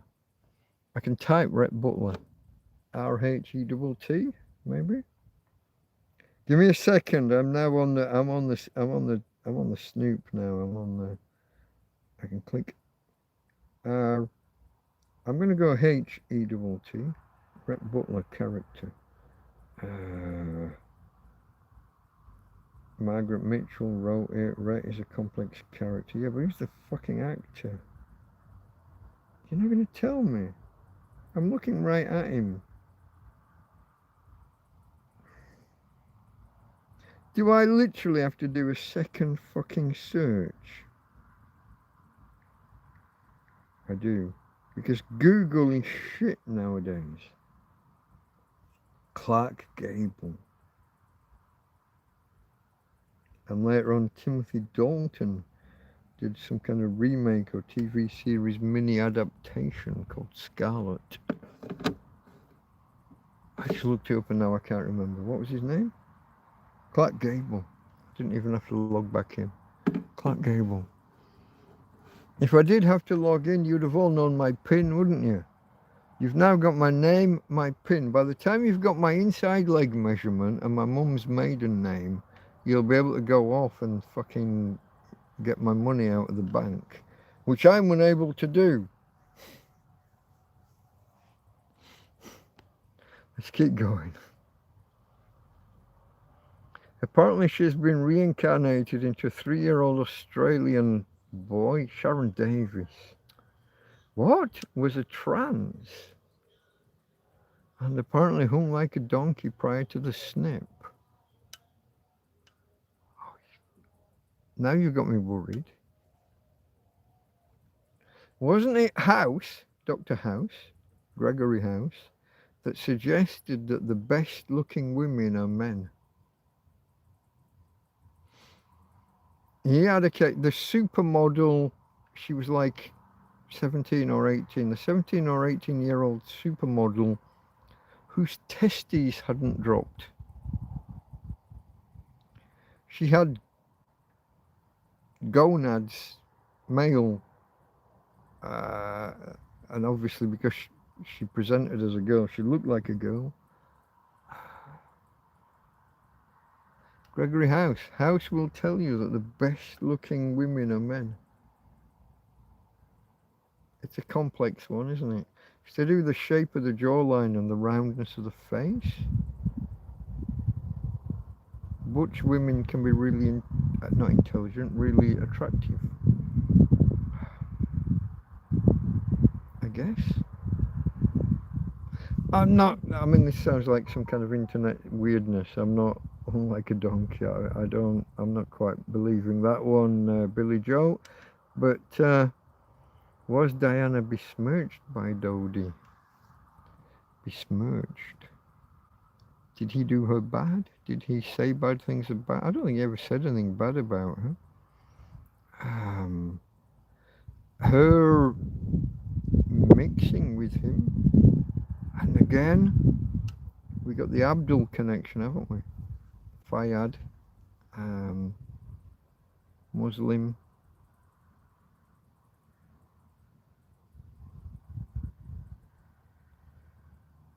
Charlie boy. He's Prince King.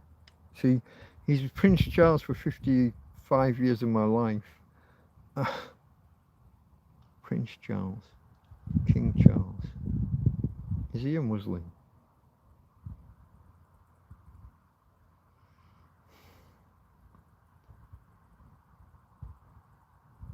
Scrolling.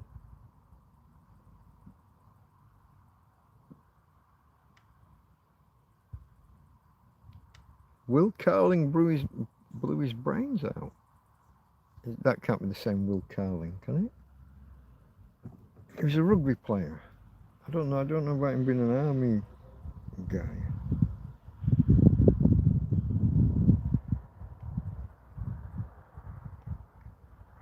Will Carling. Okay, just now. Okay.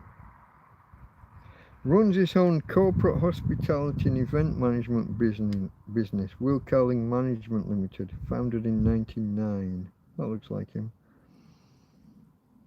Motivational speaker and corporate leadership consultant. Oh, I used to do websites for corporate leadership consultants. I could do a search actually now for one of the ones I used to do. I'm not going to tell you his name. This is just me.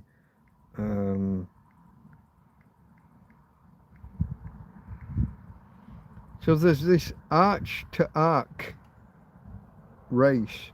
Race isn't the right word. You leave Marble Arch and you've got to get to the Arc de Triomphe.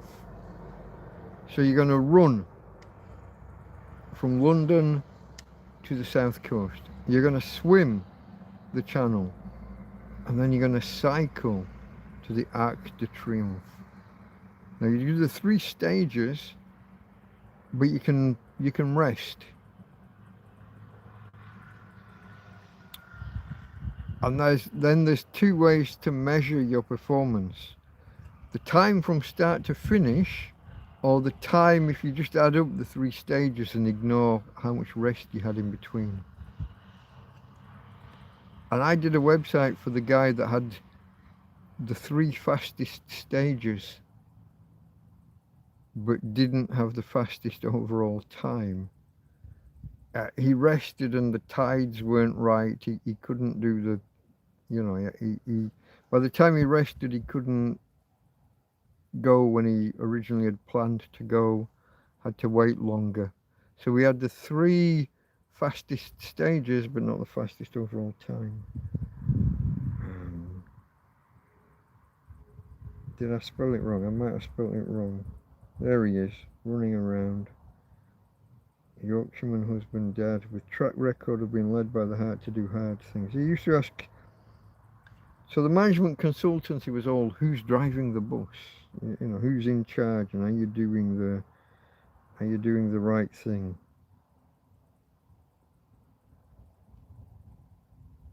Oh, it looks like he's moved into prison. Working prison system, supporting leadership staff and men serving sentences. I hope I didn't mean to name him. I hope I didn't mention him there. I hope I didn't name him. The guy that I was talking about, I used to do his website back in the day. Scrolling forward, Sharon Davis is a trans. They used to snip choir boys' testicles off to stop their voices breaking. Castrato, there's a very famous one, and there's a record of him, and I do know the name. If I heard the name, I'd say yes. If I heard the voice, I'd probably recognize it. He was potentially the last of the castrato. Italian, maybe. Name. There is a voice recording. Do I have to pick up the device again? Oh, fuck. They did indeed used to cut their balls off. Well, you could cut them off violently, or you could use elastic bands and make them drop off. But yeah.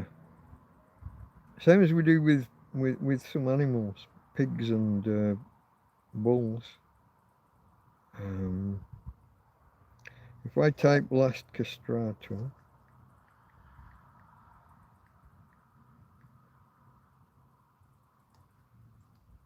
it's coming up Mareshi, but that's not the one I'm thinking of. So who am I? Complete Vatican recordings. That's not who I'm thinking of.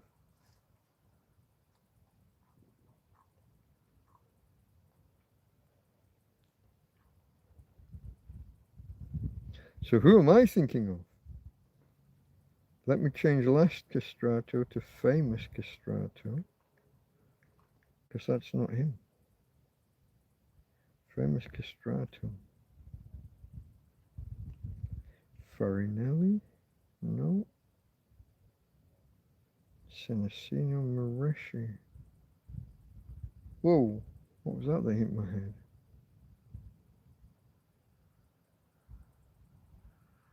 None of these people are the one I'm thinking of, which is really weird. If I do recordings,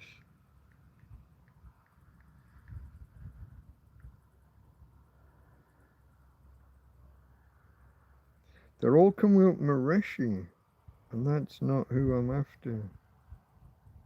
Or at least it doesn't ring any bells. That's weird. Early 20th century acoustic recordings. I mean, that matches.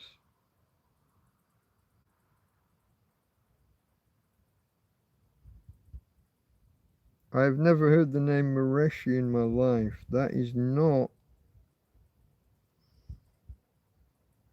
where I was going. Castrati, castrato.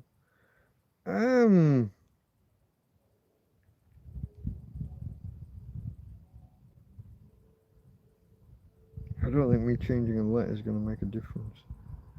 There was one that always gets mentioned on like on Radio 4 or on what's the other channel to do with Classic FM?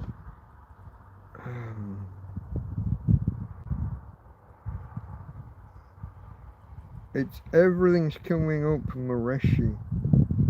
Have I switched fucking universes? Large Hadron Collider, folks. Large Hadron. That is not a name I have ever heard in my fucking life. And yet it's all I can find now when I'm searching. I'm in a different fucking universe. Okay, are we on 3.5 hours? We're on 3.5 hours. It says here, thunderstorms possible in next few hours.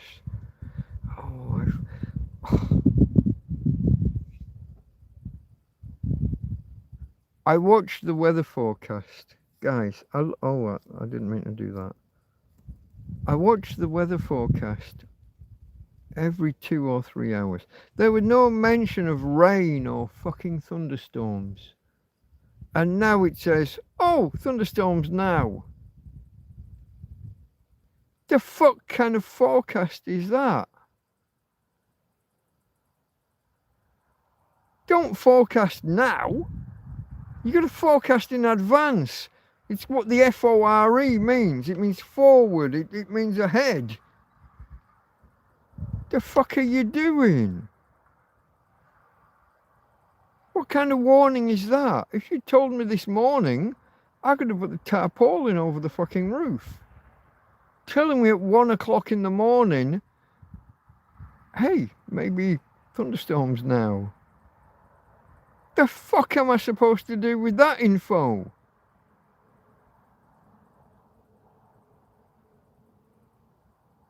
Have we discussed anger and anger management? Fuck, the rants. So yeah, they used to snip choir voice testes. I'm gonna live chat and top chat and back. So I think I'm up to date with chat, folks, which is not a great place to be because it doesn't leave me too much of a place to go. I am at the bottom of beer can number 2, 3.5 hours in. Over 3.5 hours in. I was gonna make a coffee, but there's moths and ants and all sorts of other detritus in the bottom of my cup. So we won't do that. I'm gonna have to go and get another warm beer. And they are, oh, that was a really good throw. It went over the top of the beer and just past it, but it sat at the bottom. The first one bounced halfway back. I do have to be careful of my doggy. Taking it. She is parked right under me. Let me show you. This is Tina for you. She does these things. Look where her head is. Look where my chair legs are. If I move the chair legs back, the phone didn't like being put that way up. I'm going to have to move her a little bit. We do have a very physical relationship, folks. I do pick her up and carry her around and move her around all the time. Hey, babe. Tina? I just need to move you a little bit, sweetheart. You're okay. Tina's okay. You're not in trouble. I'm not angry. Not angry. It's just Daddy moving his girl so she doesn't get hurt. Okay, folks, let me go get a beer. I'll be right back with you in about 30 seconds, assuming nothing goes wrong on the way. Oh, man flesh, boobs, moobs, beer belly, we're all good. Oh.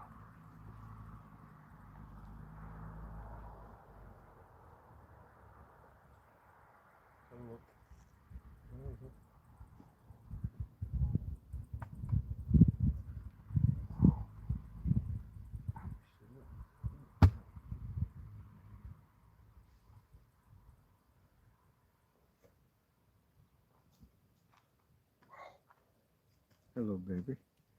Oh, you've overturned your water. Hold on.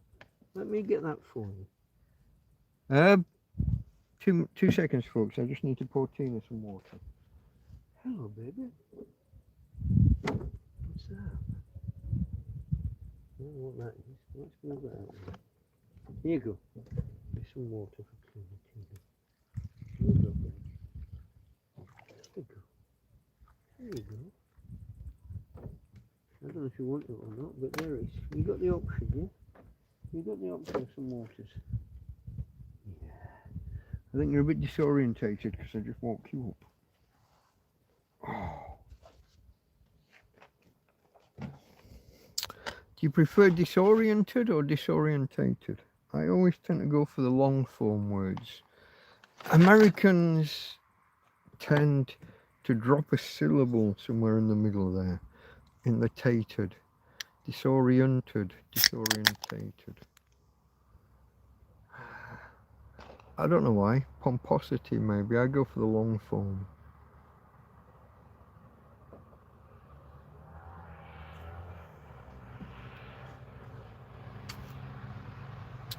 Am I a pompous prig? Maybe. This is ground control to Major Tom. Does Tina drink beer, Mike? He says meatloaf backwards almost. I I don't think I've ever deliberately given her beer. I think she did sneak some one time when I had a glass on the floor. I think she did sneak some, but not a lot. And I did carry on drinking it afterwards because me and Tina, we share spoons for fuck's sake. If I'm having a yogurt, I'll pass her some and she'll lick it off the spoon and then I'll just carry on eating the yogurt. We're family. You don't worry about sharing germs within a family. In fact, it's a good thing. It builds up the immune system. This is how the human immune system works. So from birth, coming out of the birth canal, being born, this is why kids who are born via cesarean section have weaker immune systems. They don't get a good old mouthful of bacteria on the way out, and consequently they are weaker. You're not going to catch shit off family. As a general rule, this is why we have birthday cakes and we have kids blowing out the can all over the birthday cake, and then everyone eats it. Little Johnny blows out the candles, and then we all eat his birthday cake. What do you think that's about? Why do we have that tradition? It's to spread disease within the family. We all get a minor dose of each other's germs.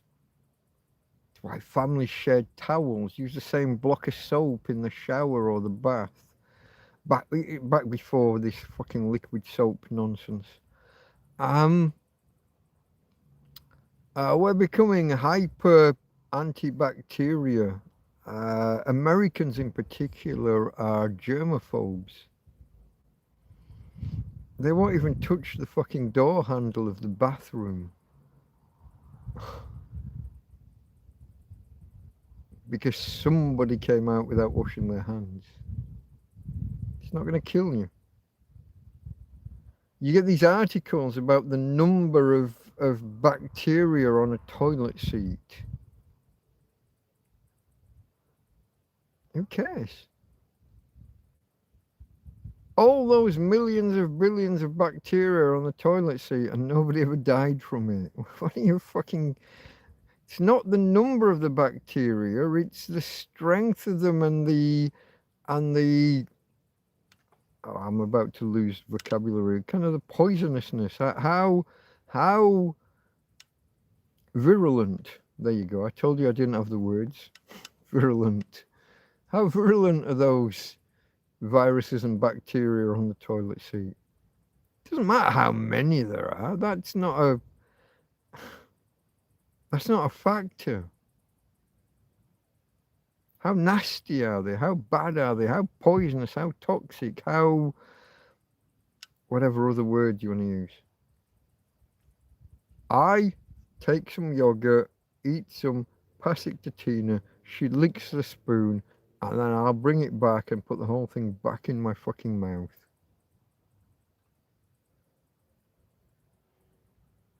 I'm not going to catch anything nasty off my dog. And she's not going to catch anything nasty off me. We're family. It's like sons. Your kid drops a dummy. What do Americans call them? Pacifiers. You drop your dummy or pacifier on the floor. Mum or dad picks it up and cleans it of the grit before giving it back to the kid. And then you put it back in your kid's mouth. You take the hit. You swallow the grit. I'm a poet and didn't know it.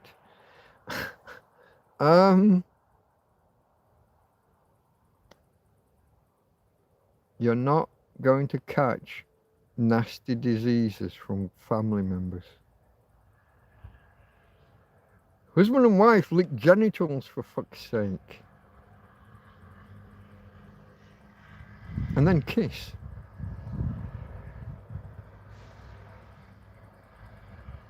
Now go be a germaphobe. Rant over, but I hope I made my point. Where was I? Just Tina drink beer. I don't know how I took a turn there, didn't I, Meatloaf? Foul team, fail team. No, I never give her beer. She has stolen beer in the past. I said the other day that when I first got her, she panicked every time I opened a can. Crack open a can and she jumped. If she was asleep, she woke up. and I said to her, don't worry, by the time I've opened 10,000 cans, you'll be fine. I attempted to do a back of the envelope calculation, but I don't know how far I got with that the other day. It would involve saying too much about myself that some of you, and I'm talking about me before I was homeless, some of you would run away fucking screaming with some of the numbers. So I'm not going to do that calculation in front of you. You know, I've said there was a time here where I had no money to buy beer. I went months and months. I dreamt about buying a 12-pack of beer at Christmas, my first year being, my first Christmas that I was homeless. Couldn't afford it. Couldn't afford it. And I'm in a country where a 12-pack of beer was $2.66 at the time. Something like that. I didn't have $2.66 at Christmas. I went 5 months with no alcohol at all. And then I found some next to the bin. Actually, I think that was a week before Christmas. It can't have been 5 months. So from the August when I was first homeless through to that Christmas, except minus a week or two, when I found 3/4 of a bottle of vodka next to a bin. And the risk you take with all that entails, picking that up and taking it. It did have the flow control valve thing in, and it's very difficult to put something backwards through. So I was fairly sure it was actually, once I saw that stopper in the top, I was fairly sure it was actually what it said it was. Someone's gone on the wagon a week or two before Christmas, or maybe someone was on holiday and was leaving the country and that's just what they had left. I don't know. You can try and, I've said this before, you can try and hypothesize about people's motivations for some of the things they throw away. There was a time I found 2 shopping bags, 2 big carrier bags, absolutely loaded full of wines and spirits. There was 20 or so bottles of various this, that and the other. The bin, the closest bin. I was headed to the park and I got 150 meters up the road. Back, we're going home. I brought them back and then we did go to the park for the afternoon. This is back when Tina could walk, back in the day. But I had a hella good week or two. There's a video. It's all. I'm pretty sure I could I find it and post you a link maybe. I have a playlist called Received with Thanks, which covers things that I'm given or things that I'm going to be searching here. Hold on. YouTube. Oh, the app's starting from scratch. YouTube, me. Where do I go to find? There's me. Your channel, view channel. Playlists. And received with thanks is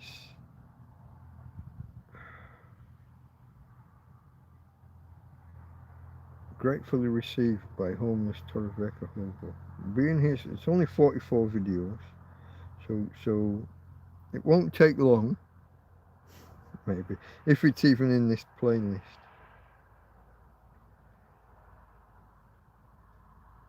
I found what? Free booze. Is that the name of the video? I found what? Free booze. It's only 1:47. Let me first check that I've got the right one. Afternoon, folks. Friday afternoon, about 12:40. Oh man, the beer. We just headed off from home towards the park. Yeah, this is the one. Here we go. There were two bags. Two bags. Okay, that's the one. Let me post the other link. How do I, not the playlist, I want to share the specific. Oh, fuck. Alright, can I click there? Share video. Copy link. Now I got to go back to this video, not the one I was just watching. I can't believe I only did a 2-minute video. I should have spun that out into 10 minutes and I got my watch hours up. If I just click view channel, is the current video, that's this one, right? Channel is the current video, yeah. That's this one, right? Let's shut that twat up. Yeah, shut him up. And the I found booze video. It's only 1.5 minutes.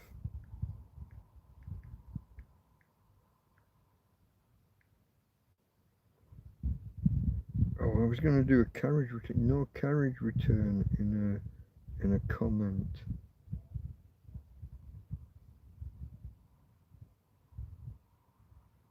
In a chat. I found booze. That link there, folks, that will take you there.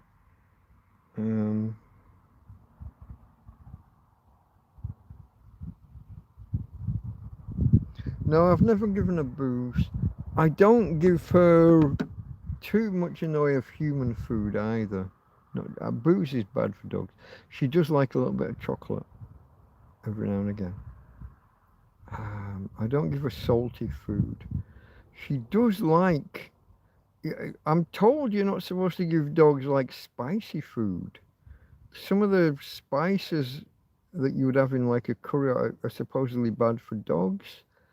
She loves a good curry. Now, with poisons, it's all about the dogs and the size, you know, the size of the dog. Big dog, it's a little block of chocolate, no problem. Little dog, it's a big bar of chocolate, problem. And this was a thing when, was it Galaxy? Was it, I think was it Cadbury? Is it Galaxy Cadbury's? There was a chocolate company got into trouble in the UK a while back.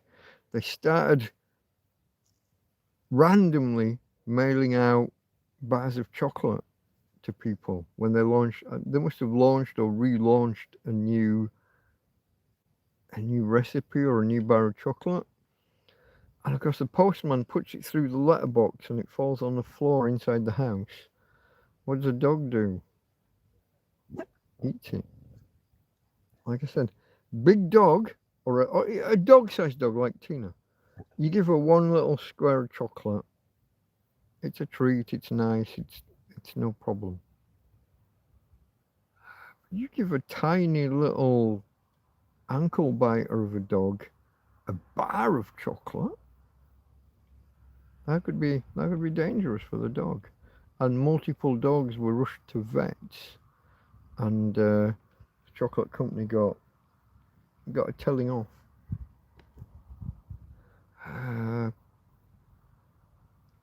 There's a phrase. The poison's in the dogs? No, that doesn't sound right. The toxicity's in the dogs. I can't, there's a phrase and I'm not remembering it. But it's along those lines. If you take like a German Shepherd and give it one little block of chocolate, that's nothing. But if you take a Chihuahua and give it a big old fucking Galaxy bar, that could be an issue. All things with poisons. Water, everything is toxic. They have a a measure, don't they? It's called like it's not like the 50% rule. There are charts, there are fact sheets, there are the amount of something that you have to eat or drink before 50% of people will die, and it's a thing. 13 liters of water will kill 50% of people. Water is toxic because it's all in the dose. It's about how much you have. Oxygen. Was it Michael Jackson was sleeping in an oxygen tent? But oxygen burns the lining of your airways. Too much of it causes DNA changes, can give you cancer. Oxygen that we need to live, but it's deadly in excess.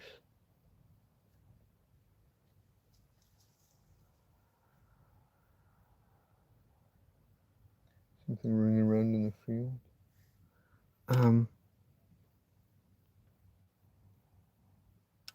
We're on 3 hours 56, are we?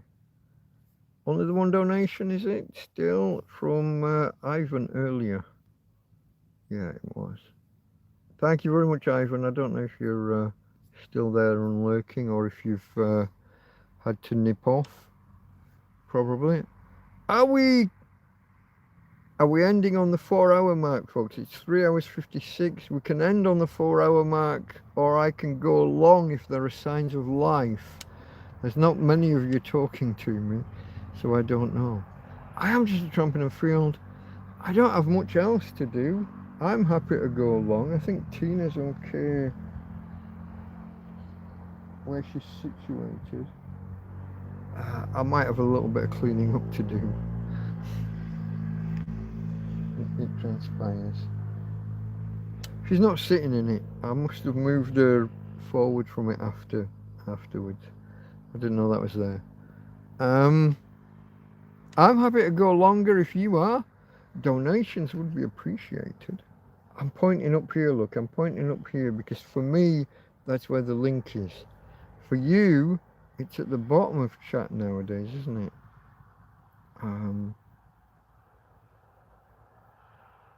There is a reason I do these live streams. I don't just do it for the shit of it. I am a tramp in a field trying to get by and trying to survive. So any pennies are appreciated. I don't want to sound like Dark Side Phil. I don't want to sound like, give me the money or I'm not going. No, that's not where we're at.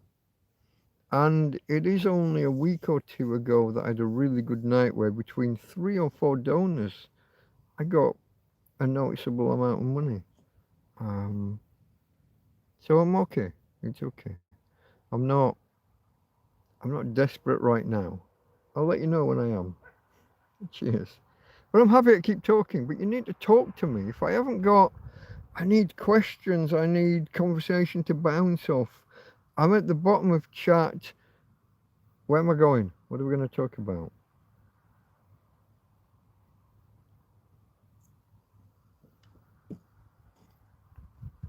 We could end it on the 4 hour mark. Vets give charcoal to poison dogs. They do in certain circumstances. It depends on what the poison is. Charcoal is a good absorber within the stomach. Charcoal is one. Chalk would be another. And variants, any kind of calcium carbonate. Yeah.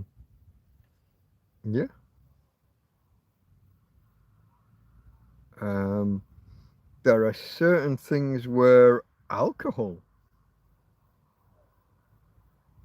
So, the 2 types of alcohol, ethanol, methanol. A methanol overdose, the cure, cure is not the right word, is ethanol. If someone's had a methanol overdose, so drinking some kind of hooch that's not properly brewed, or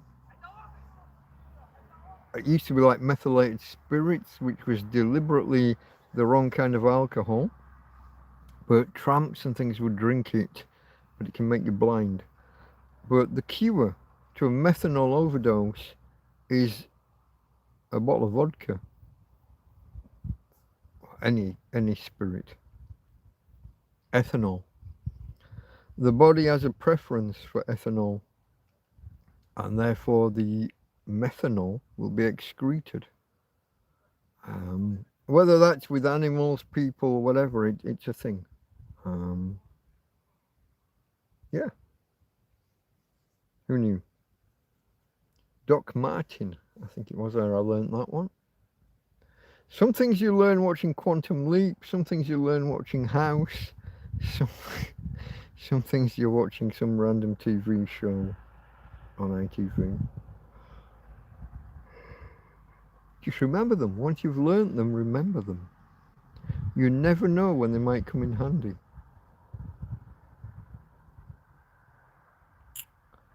Wasn't it, hold on, was it Viagra to stop a pregnancy? Or to stop a birth, was it Viagra? That might have been alcohol, actually. That was Quantum Leap again. Gosh, you got to remember the right. You don't want to find yourself in a situation. That was a 5% alcohol solution to stop a premature pregnancy, premature delivery. 5% alcohol. But there's other things. Is it a heart attack where you take Viagra? It was originally designed. Viagra was originally intended as it was a heart stimulant. Open up the blood vessels. And what they found was when you gave that to a man, some other blood vessels opened up and were stimulated and got excess blood. And so a heart medication became an erectile dysfunction medication. But it is still a valid heart medication. The nurses will just have to ignore the gentleman's disposition.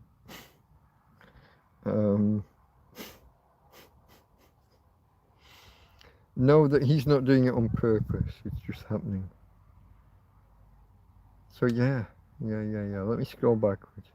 Just drink beer. This ground control to Major Tom. Who's here? Let's do roll call. I haven't done roll call in a while. We're on 4 hours. Is there anybody actually out there? Thumbs up, folks, if you haven't, for God's sake. Tramp in a field trying to survive. Let me do my intro. We're only 4 hours in. Delta Mike, down and out in Torrevieja. Delta Mike. That would be my made-up name. If you were here earlier, we established my name without saying it. You can't type it. Please don't type it. You will get banned. But I gave very strong hints to my name that you can find out there. Truth over lies. I'm out here, mate. Just subbed. Oh, thank you very much. Is this your first time finding me? Tramp in a field. I'm in the middle of the intro. Let me do the intro. Delta Mike, down and out in Torrevieja. Delta Mike, not my real name. NATO phonetic alphabet, if you know anything about that. Alpha Bravo Charlie Delta D. Echo Foxtrot Golf Hotel India Juliet Kilo Lima Mike M DM. November Oscar Papa Quebec Romeo Sierra Tango Uniform Victor X-Ray Yankee Zoo. I feel like I've missed something. Did I get that wrong? Did I miss a letter in my alphabet? I might have. Anyway, it's that. It's the NATO phonetic alphabet. It's my initials, DM, Delta Mike. I'm not a Delta. I'm not really a Mike. I respond to Mike, but we covered earlier. I gave really strong hints. I do have rules on the channel. My real name doesn't apply. It doesn't appear in chat. My first name or my last, because I have family back home and they might not be too proud of having a tramp in the family, maybe. you know, I'm not, and even the word tramp, I use the word tramp because it's attention grabbing. I abuse the word tramp. Um, your dulcet tones are a welcome background to my evening. Oh, Sudoku. I love Sudoku.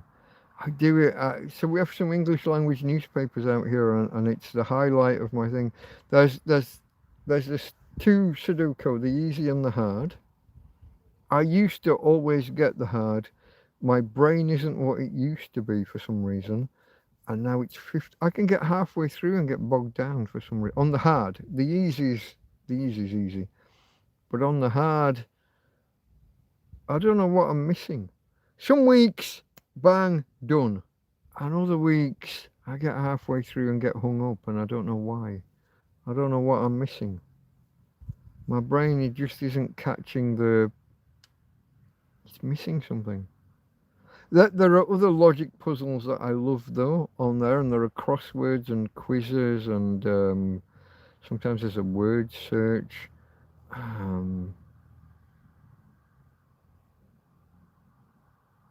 I like to do the puzzles. Keep my. I don't do them expecting to keep my brain sharp. I expect my brain's sharpness to shine through, and I'm surprised when it used to, but now it doesn't. I don't know. I don't know. Hola, buenas.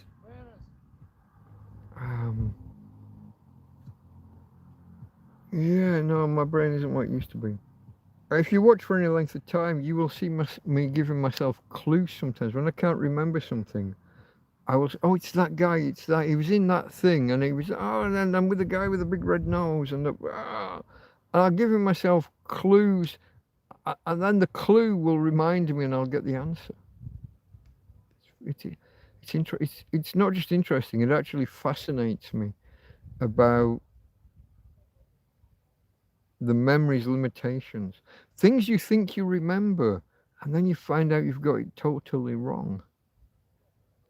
My own name, I thought, was derived from a Welsh word for a valley, and it turns out it's an Anglo-Saxon name for a valley. Now, I don't think that's me misremembering. I think that's somebody else telling me. But, yeah. Anyway, DM. Let's go back. Is Torrevieja an island? No, we're on the mainland. We are the south. So, let me. Okay. I'm in the middle of the Delta Mike description, yeah? Delta Mike. Down and out in Torrevieja. Well, down and out. Homeless, a tramp, a hobo, a vagrant, an indigent person, a person of no fixed abode. Some might say a bum, someone who lives rough, perhaps sleeping on the streets, or in my case, in a fucking field. That's Delta Mike down and out in Torrevieja. Torrevieja is a city on the southeast coast of Spain, population about 150,000. We're about 50 minutes south of Alicante Airport, 50 minutes north of Murcia, which is the next region, the next... I haven't got the terminology. However it is that Spain divides itself up into these 21 or so regions. I think there's 13, but some of them have sub-regions. I'm in the Valenciana Comunidad, the Valenciana community, which in turn is split into 3 regions, one of which is Alicante, and that's the region I'm in.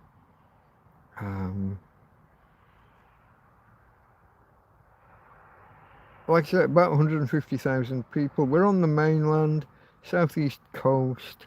It is a city. And I'm just off the road that runs past here. If you follow it 500 meters, it is the promenade. It is the seafront. It is the main road along the front. It steps inland. You've got this scrubland. You've got some houses a little bit further back there, and then you've got some beyond those. You've got some cliff top. You've got some houses halfway down the cliffs. There are some apartments and homes and houses. Lovely to pass by your channel. You've helped to relax me. I really must go to bed. Good night, mate. Well, good night to you, Truth Over Lies, and stop by another time. I think you said you'd subscribe, so yeah. Happy to meet you. I don't know about dulcet tones, but I don't know if people from Barnsley can really have dulcet tones, but yeah, where we go. Okay, folks, we are on 4 hours 10 minutes, and I'm still calling roll call. Who's still here? Anybody here? Anyone want to say hello? Who? There must be people. Atari ST was the last person before Truth Over Lies. The Meatloaf Backwards guy, Foul Team. It's not quite Meatloaf Backwards, but I get the joke. Gary, this is ground control to majors. Well, that's quite a while ago. That was 9. That's over. Is that over half an hour ago? I still got this warning about rain. Let me. Oh, if I'm not careful, I'll end up. Torrevieja, thunderstorms possible in the next few hours. That was at 1:16. That's nearly an hour ago, and honestly, I think I've got clear sky. Well, not there are clouds, but they're not thick clouds. Can I show you? Let me see whether I can show you. What do you guys think? Hold on. Oh, you're looking at me. Give me a second. Flip the camera. There's no point putting there. I don't know what you can see. There's like thin cloud. I don't see anything that would indicate like thunder or rain. You're not getting it. That's just you're just seeing black. I don't know what they're on about. I've got a warm breeze. If it was going to be thunder, right, I would expect to be feeling a cold. Thunder and lightning comes from the mixing of cold air and warm air. Their density differences and the friction between them, the vapors, that's what creates the electrostatic discharges. I've got it's been a warm day, obviously, it's summer, August. I've got a warm breeze on my back still. I am, pardon the man flesh, but I am still topless. I did bring my t-shirt out in case. But there's no sign of it. Do you know I think all 3 of the last 3 nights I've fallen asleep in this chair and gone inside somewhere between 5 and 7 o'clock in the morning. It's not even alcohol before you. I know what you're thinking, because I know you guys, but it's not even that. I do have I'm on, look, 4 hours and 13 minutes in almost. I'm this far into my 3rd can of beer. But I know how you think, but it's not that. Oh gosh. Backstep. 7 days. Sci-fi TV series, fantastic. We're going to undo that event. It's a time travel thing where you can travel back 7 days.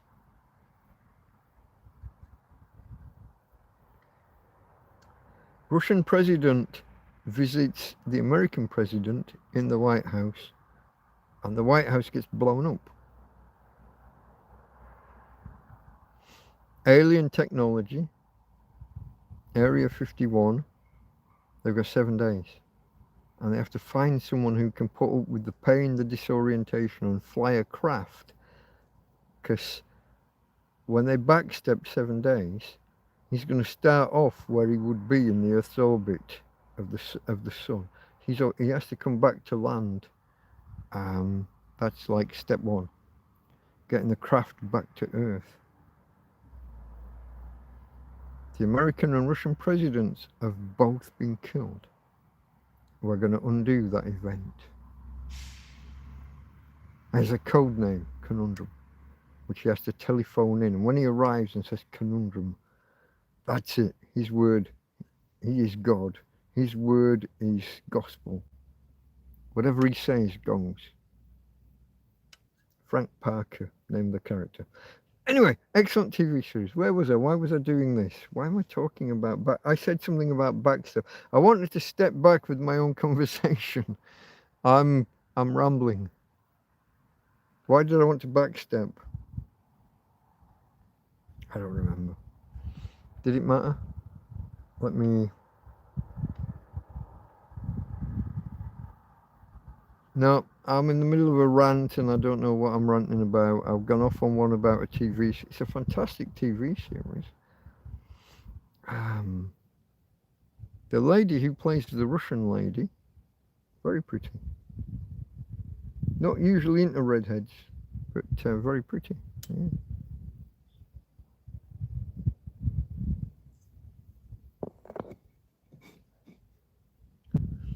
Does anybody want to put me on the right path? What was I talking about before I said the word backstep and went off on a tangent?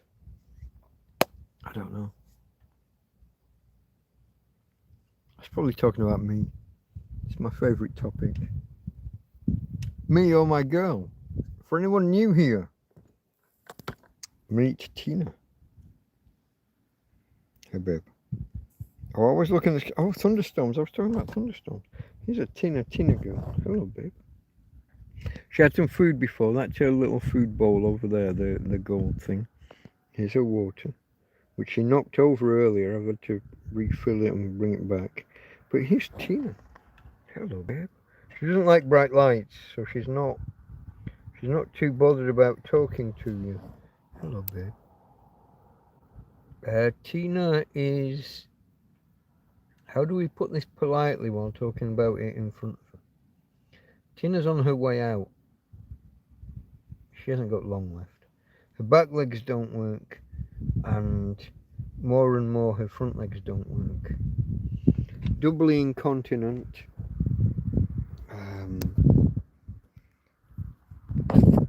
Which is why a wonderful lady called Chrissy came around a couple of days ago and brought me... Was it a couple of days ago or was it yesterday? Fuck, I lose track of time. I've been online so much this week, folks. I have no idea. Has anybody added up? Let me go add it up. My live stream this week. I know I did, for once I did one or two little videos as well, but my live streaming this week is just off the fucking charts. How do I do this?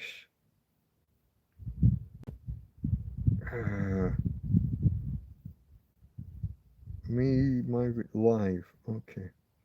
Let me look back to last Sunday.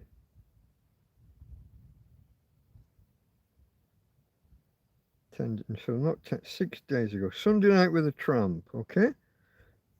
Oh, that's the last one. That was 4.5 hours minus a couple of seconds. Apparently I'd been disconnected. I didn't manage the 4.5 hours I was aiming for. Then there was a 5 hours. So that's 9.5. 4 hours for the eclipse. 9, 13.5. 4.5 random chat. 13.5 plus 4.5, that's 18. Then there's 7 hours. Oh, 4 years of Tramp this week, wasn't it? On, what day was that? The 14th. Where are we now? 17th. Oh, God. Is that Friday or Saturday? I can't work it out. Hold on. How many? I've lost track. I have lost count. 9.5, 13.5, 18, plus 7, that's 25, plus 5, that's 30. 2.5 last night, 32.5, and whatever this is. Oh no, that's a day ago, but it doesn't give a time. Oh no, that's now. Am I still live? This says 1 day ago. I guess it started yesterday. That's just YouTubery. That's just YouTuber weirdness. I lost track, folks. Did you keep track? We're somewhere around 20 hours out of the last week. That's quite a lot. That's quite a lot. I didn't even remember. I'm going to watch this back tomorrow, and I'm going to make a note tomorrow of how many hours that really was, because I don't know. Thumbs up if you haven't. I redid my intro. I walked you through the hoo-hows. Anyone new who's watching? TrampCast 001. So the word tramp and cast put together, like broadcast, but for a tramp. TrampCast, and my first ever live stream. TrampCast space 001, or 3 digits after an actual space, not the word space. TrampCast a space 001. 2.5 hours. I know it's a long time. My entire life story. How I became a tramp, why I'm a tramp, how I'm in Spain, why I'm in Spain, why the fuck this has all gone to shit. Pardon the vernacular. It's typically Anglo-Saxon. Sometimes it's in Spanish. You never know.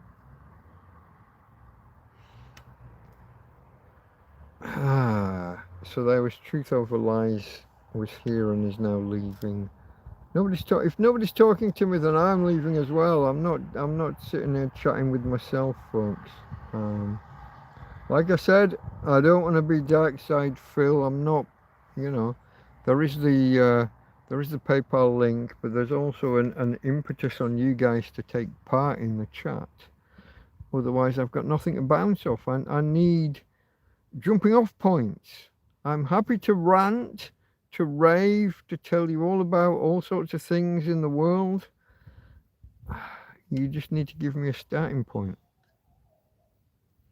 My knowledge is broad but shallow. That means I need a trigger point. I need a thing. I can talk to anybody about almost anything. Not so great on car engines and things. Mechanical stuff, not great. Science, technology, chemistry. Broad but shallow. I can't go deep. If you're like an expert astrophysicist, you're going to know more than me. But I can talk to you about it. Something moving in this fucking field and I don't like it.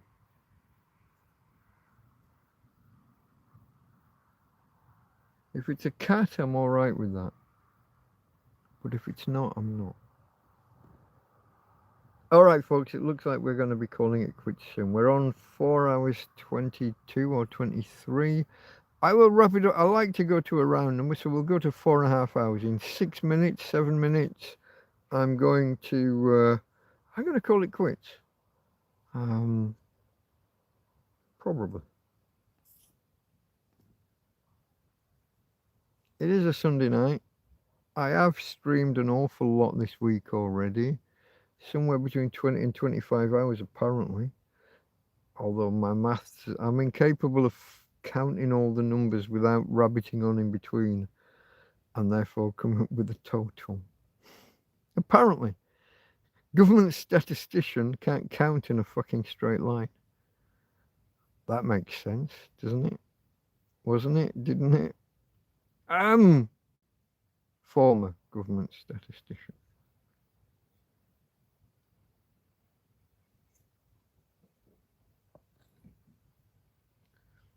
Management and Consultancy Services, MCS, within,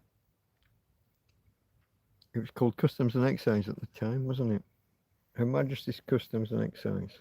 It's now part of Revenue and Customs.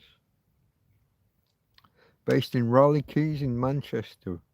Actually, it's only just So, Salford and Manchester are separated by the River Irwell, which is almost just like a canal. It's a very thin strip of water at that point. You come out of Salford Central, turn right, cross over a bridge, and on your right is Raleigh Keys. Blue, lots of blue around the windows on the building. Not that that matters. You didn't ask. Doesn't matter. Nobody's talking to me. Where are you all? Is there anybody there at all? It tells me there's 9 people here and 14 thumbs up. If you haven't hit the thumbs up, please consider it. If you're not subscribed, you might want to consider that. But just tell me that you're here, for fuck's sake. I've been jabbering on, jibber jabber. Almost 4.5 hours. I'm going to end it soon. But just say, hey, I'm here. Nobody. Unless my chat's frozen. It could be a technical issue. That happens sometimes. Nope. Truth Over Lies was the last person to talk to me. And, alright, well that's why we're going to call it quits in 5 minutes, folks.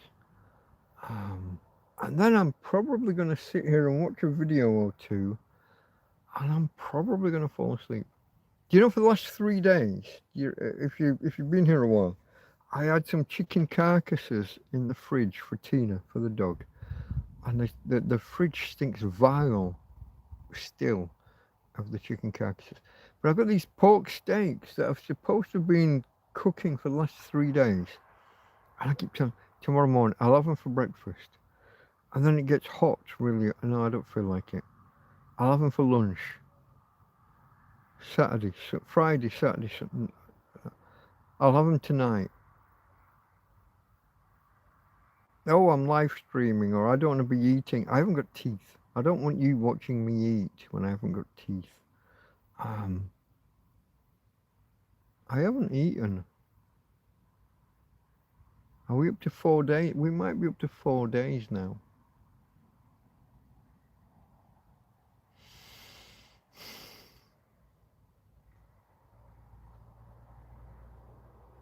Do you know the main times I eat is when people literally bring me food. If someone brings me fish and chips, or a burger, or some ready-made food, I have to eat it there and then, don't I? A curry, whatever it might be. Other than that, I'll put off and put off and put. It's this is only in winter. Sorry. No. I was gonna say this is only in summer. I'm waiting for winter or autumn at least. I don't remember what I ate last. I think I discussed it last night. Might have been the day before. What did I last eat? I had some bread. Okay, I've got bread. Oh, okay, I've got bread buns in the fridge. I think they dropped down into the goop in the bottom of the. There's a lot of liquidy nastiness in the bottom of my fridge. I think my bread buns fell into the bottom. Yeah, no, the last thing I ate was some bread buns with Philadelphia, and I really dislike that stuff. I tried to force it down, but it didn't. And I think that's 4 days ago now.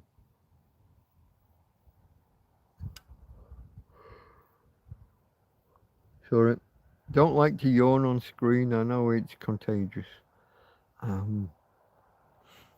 4 hours 28 minutes it tells me here. Let me just check. I have got like the silencing on. I've got this. Oh,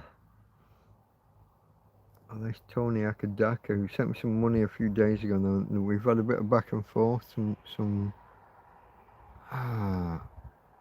All right. And just the one, the Irish chap, Ivan. I don't expect people to be called Ivan in Ireland. That's really, his name always throws me.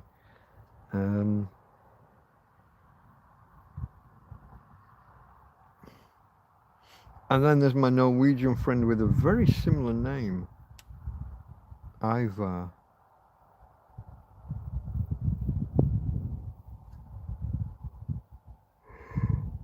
Oh, can't say any more, because if I connect a name to a screen name, I'm telling other people's stories that I'm not authorized to tell. But they both appeared at the same time. They both came into my life basically on the same day, Ivan and Ivar, and that's still causes me a little just a moment of confusion. But yeah. I'm yawning, look.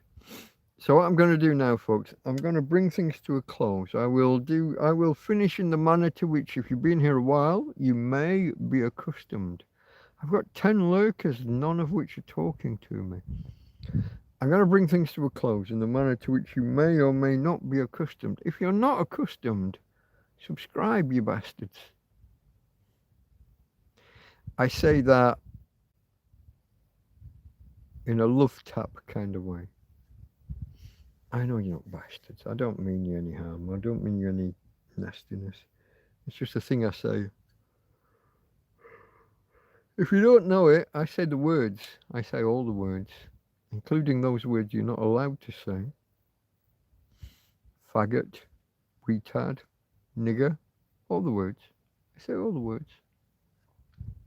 I don't call people them generally, although I'm sure I have done at times.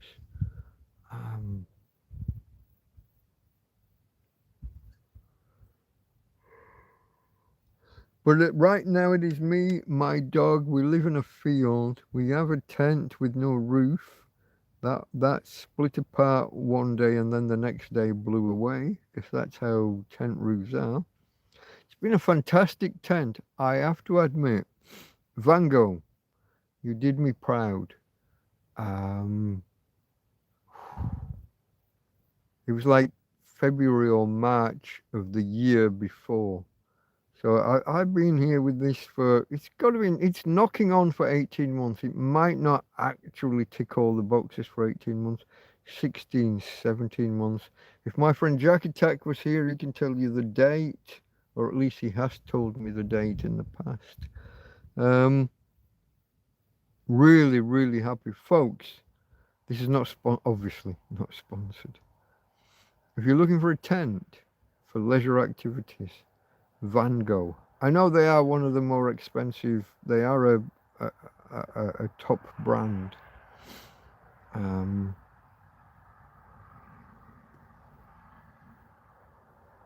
Consider them.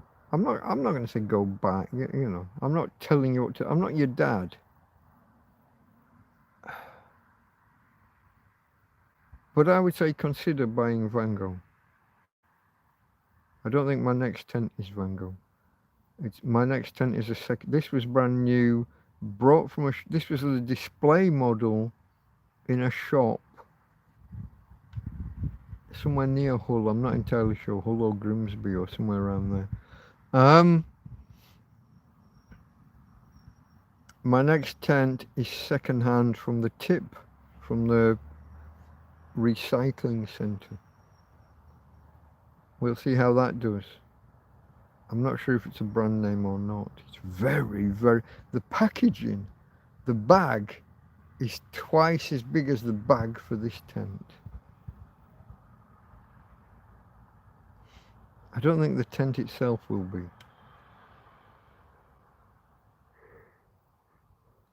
It might be metal frame versus fiberglass. I'm not sure. We shall see. Anyway, folks, I am bringing it to a close here. I went a couple of minutes over the 4 hours 30 mark just because we had the odd outage. I don't want to end up on like 4 hours 27 or something. I want to get over the 4:30 mark. I think we did do that. I'm going to say good night to you all now in the manner to which you may or may not be accustomed. We're going to do that like this. Watch. And afterwards, if you want to leave a comment, not a chat, but a comment after we exit, if you want to hit the thumbs up, and if you haven't done so already, that's always appreciated. Let's do this. Here we go. Let's do this thing. Change the camera. Do the flash. Here's Tina, look. You see the food container. I brought her food out and fed her at the beginning of the stream. She's got her head right next to her water, which she did pour out and empty accidentally at one point. Hey, Tina. No, she's not going to respond. From Tina. Oh, no. I got that wrong. From Tina. And from me. Delta Mike. With no one talking to me. Out! Catch you later, folks. Probably Tuesday night.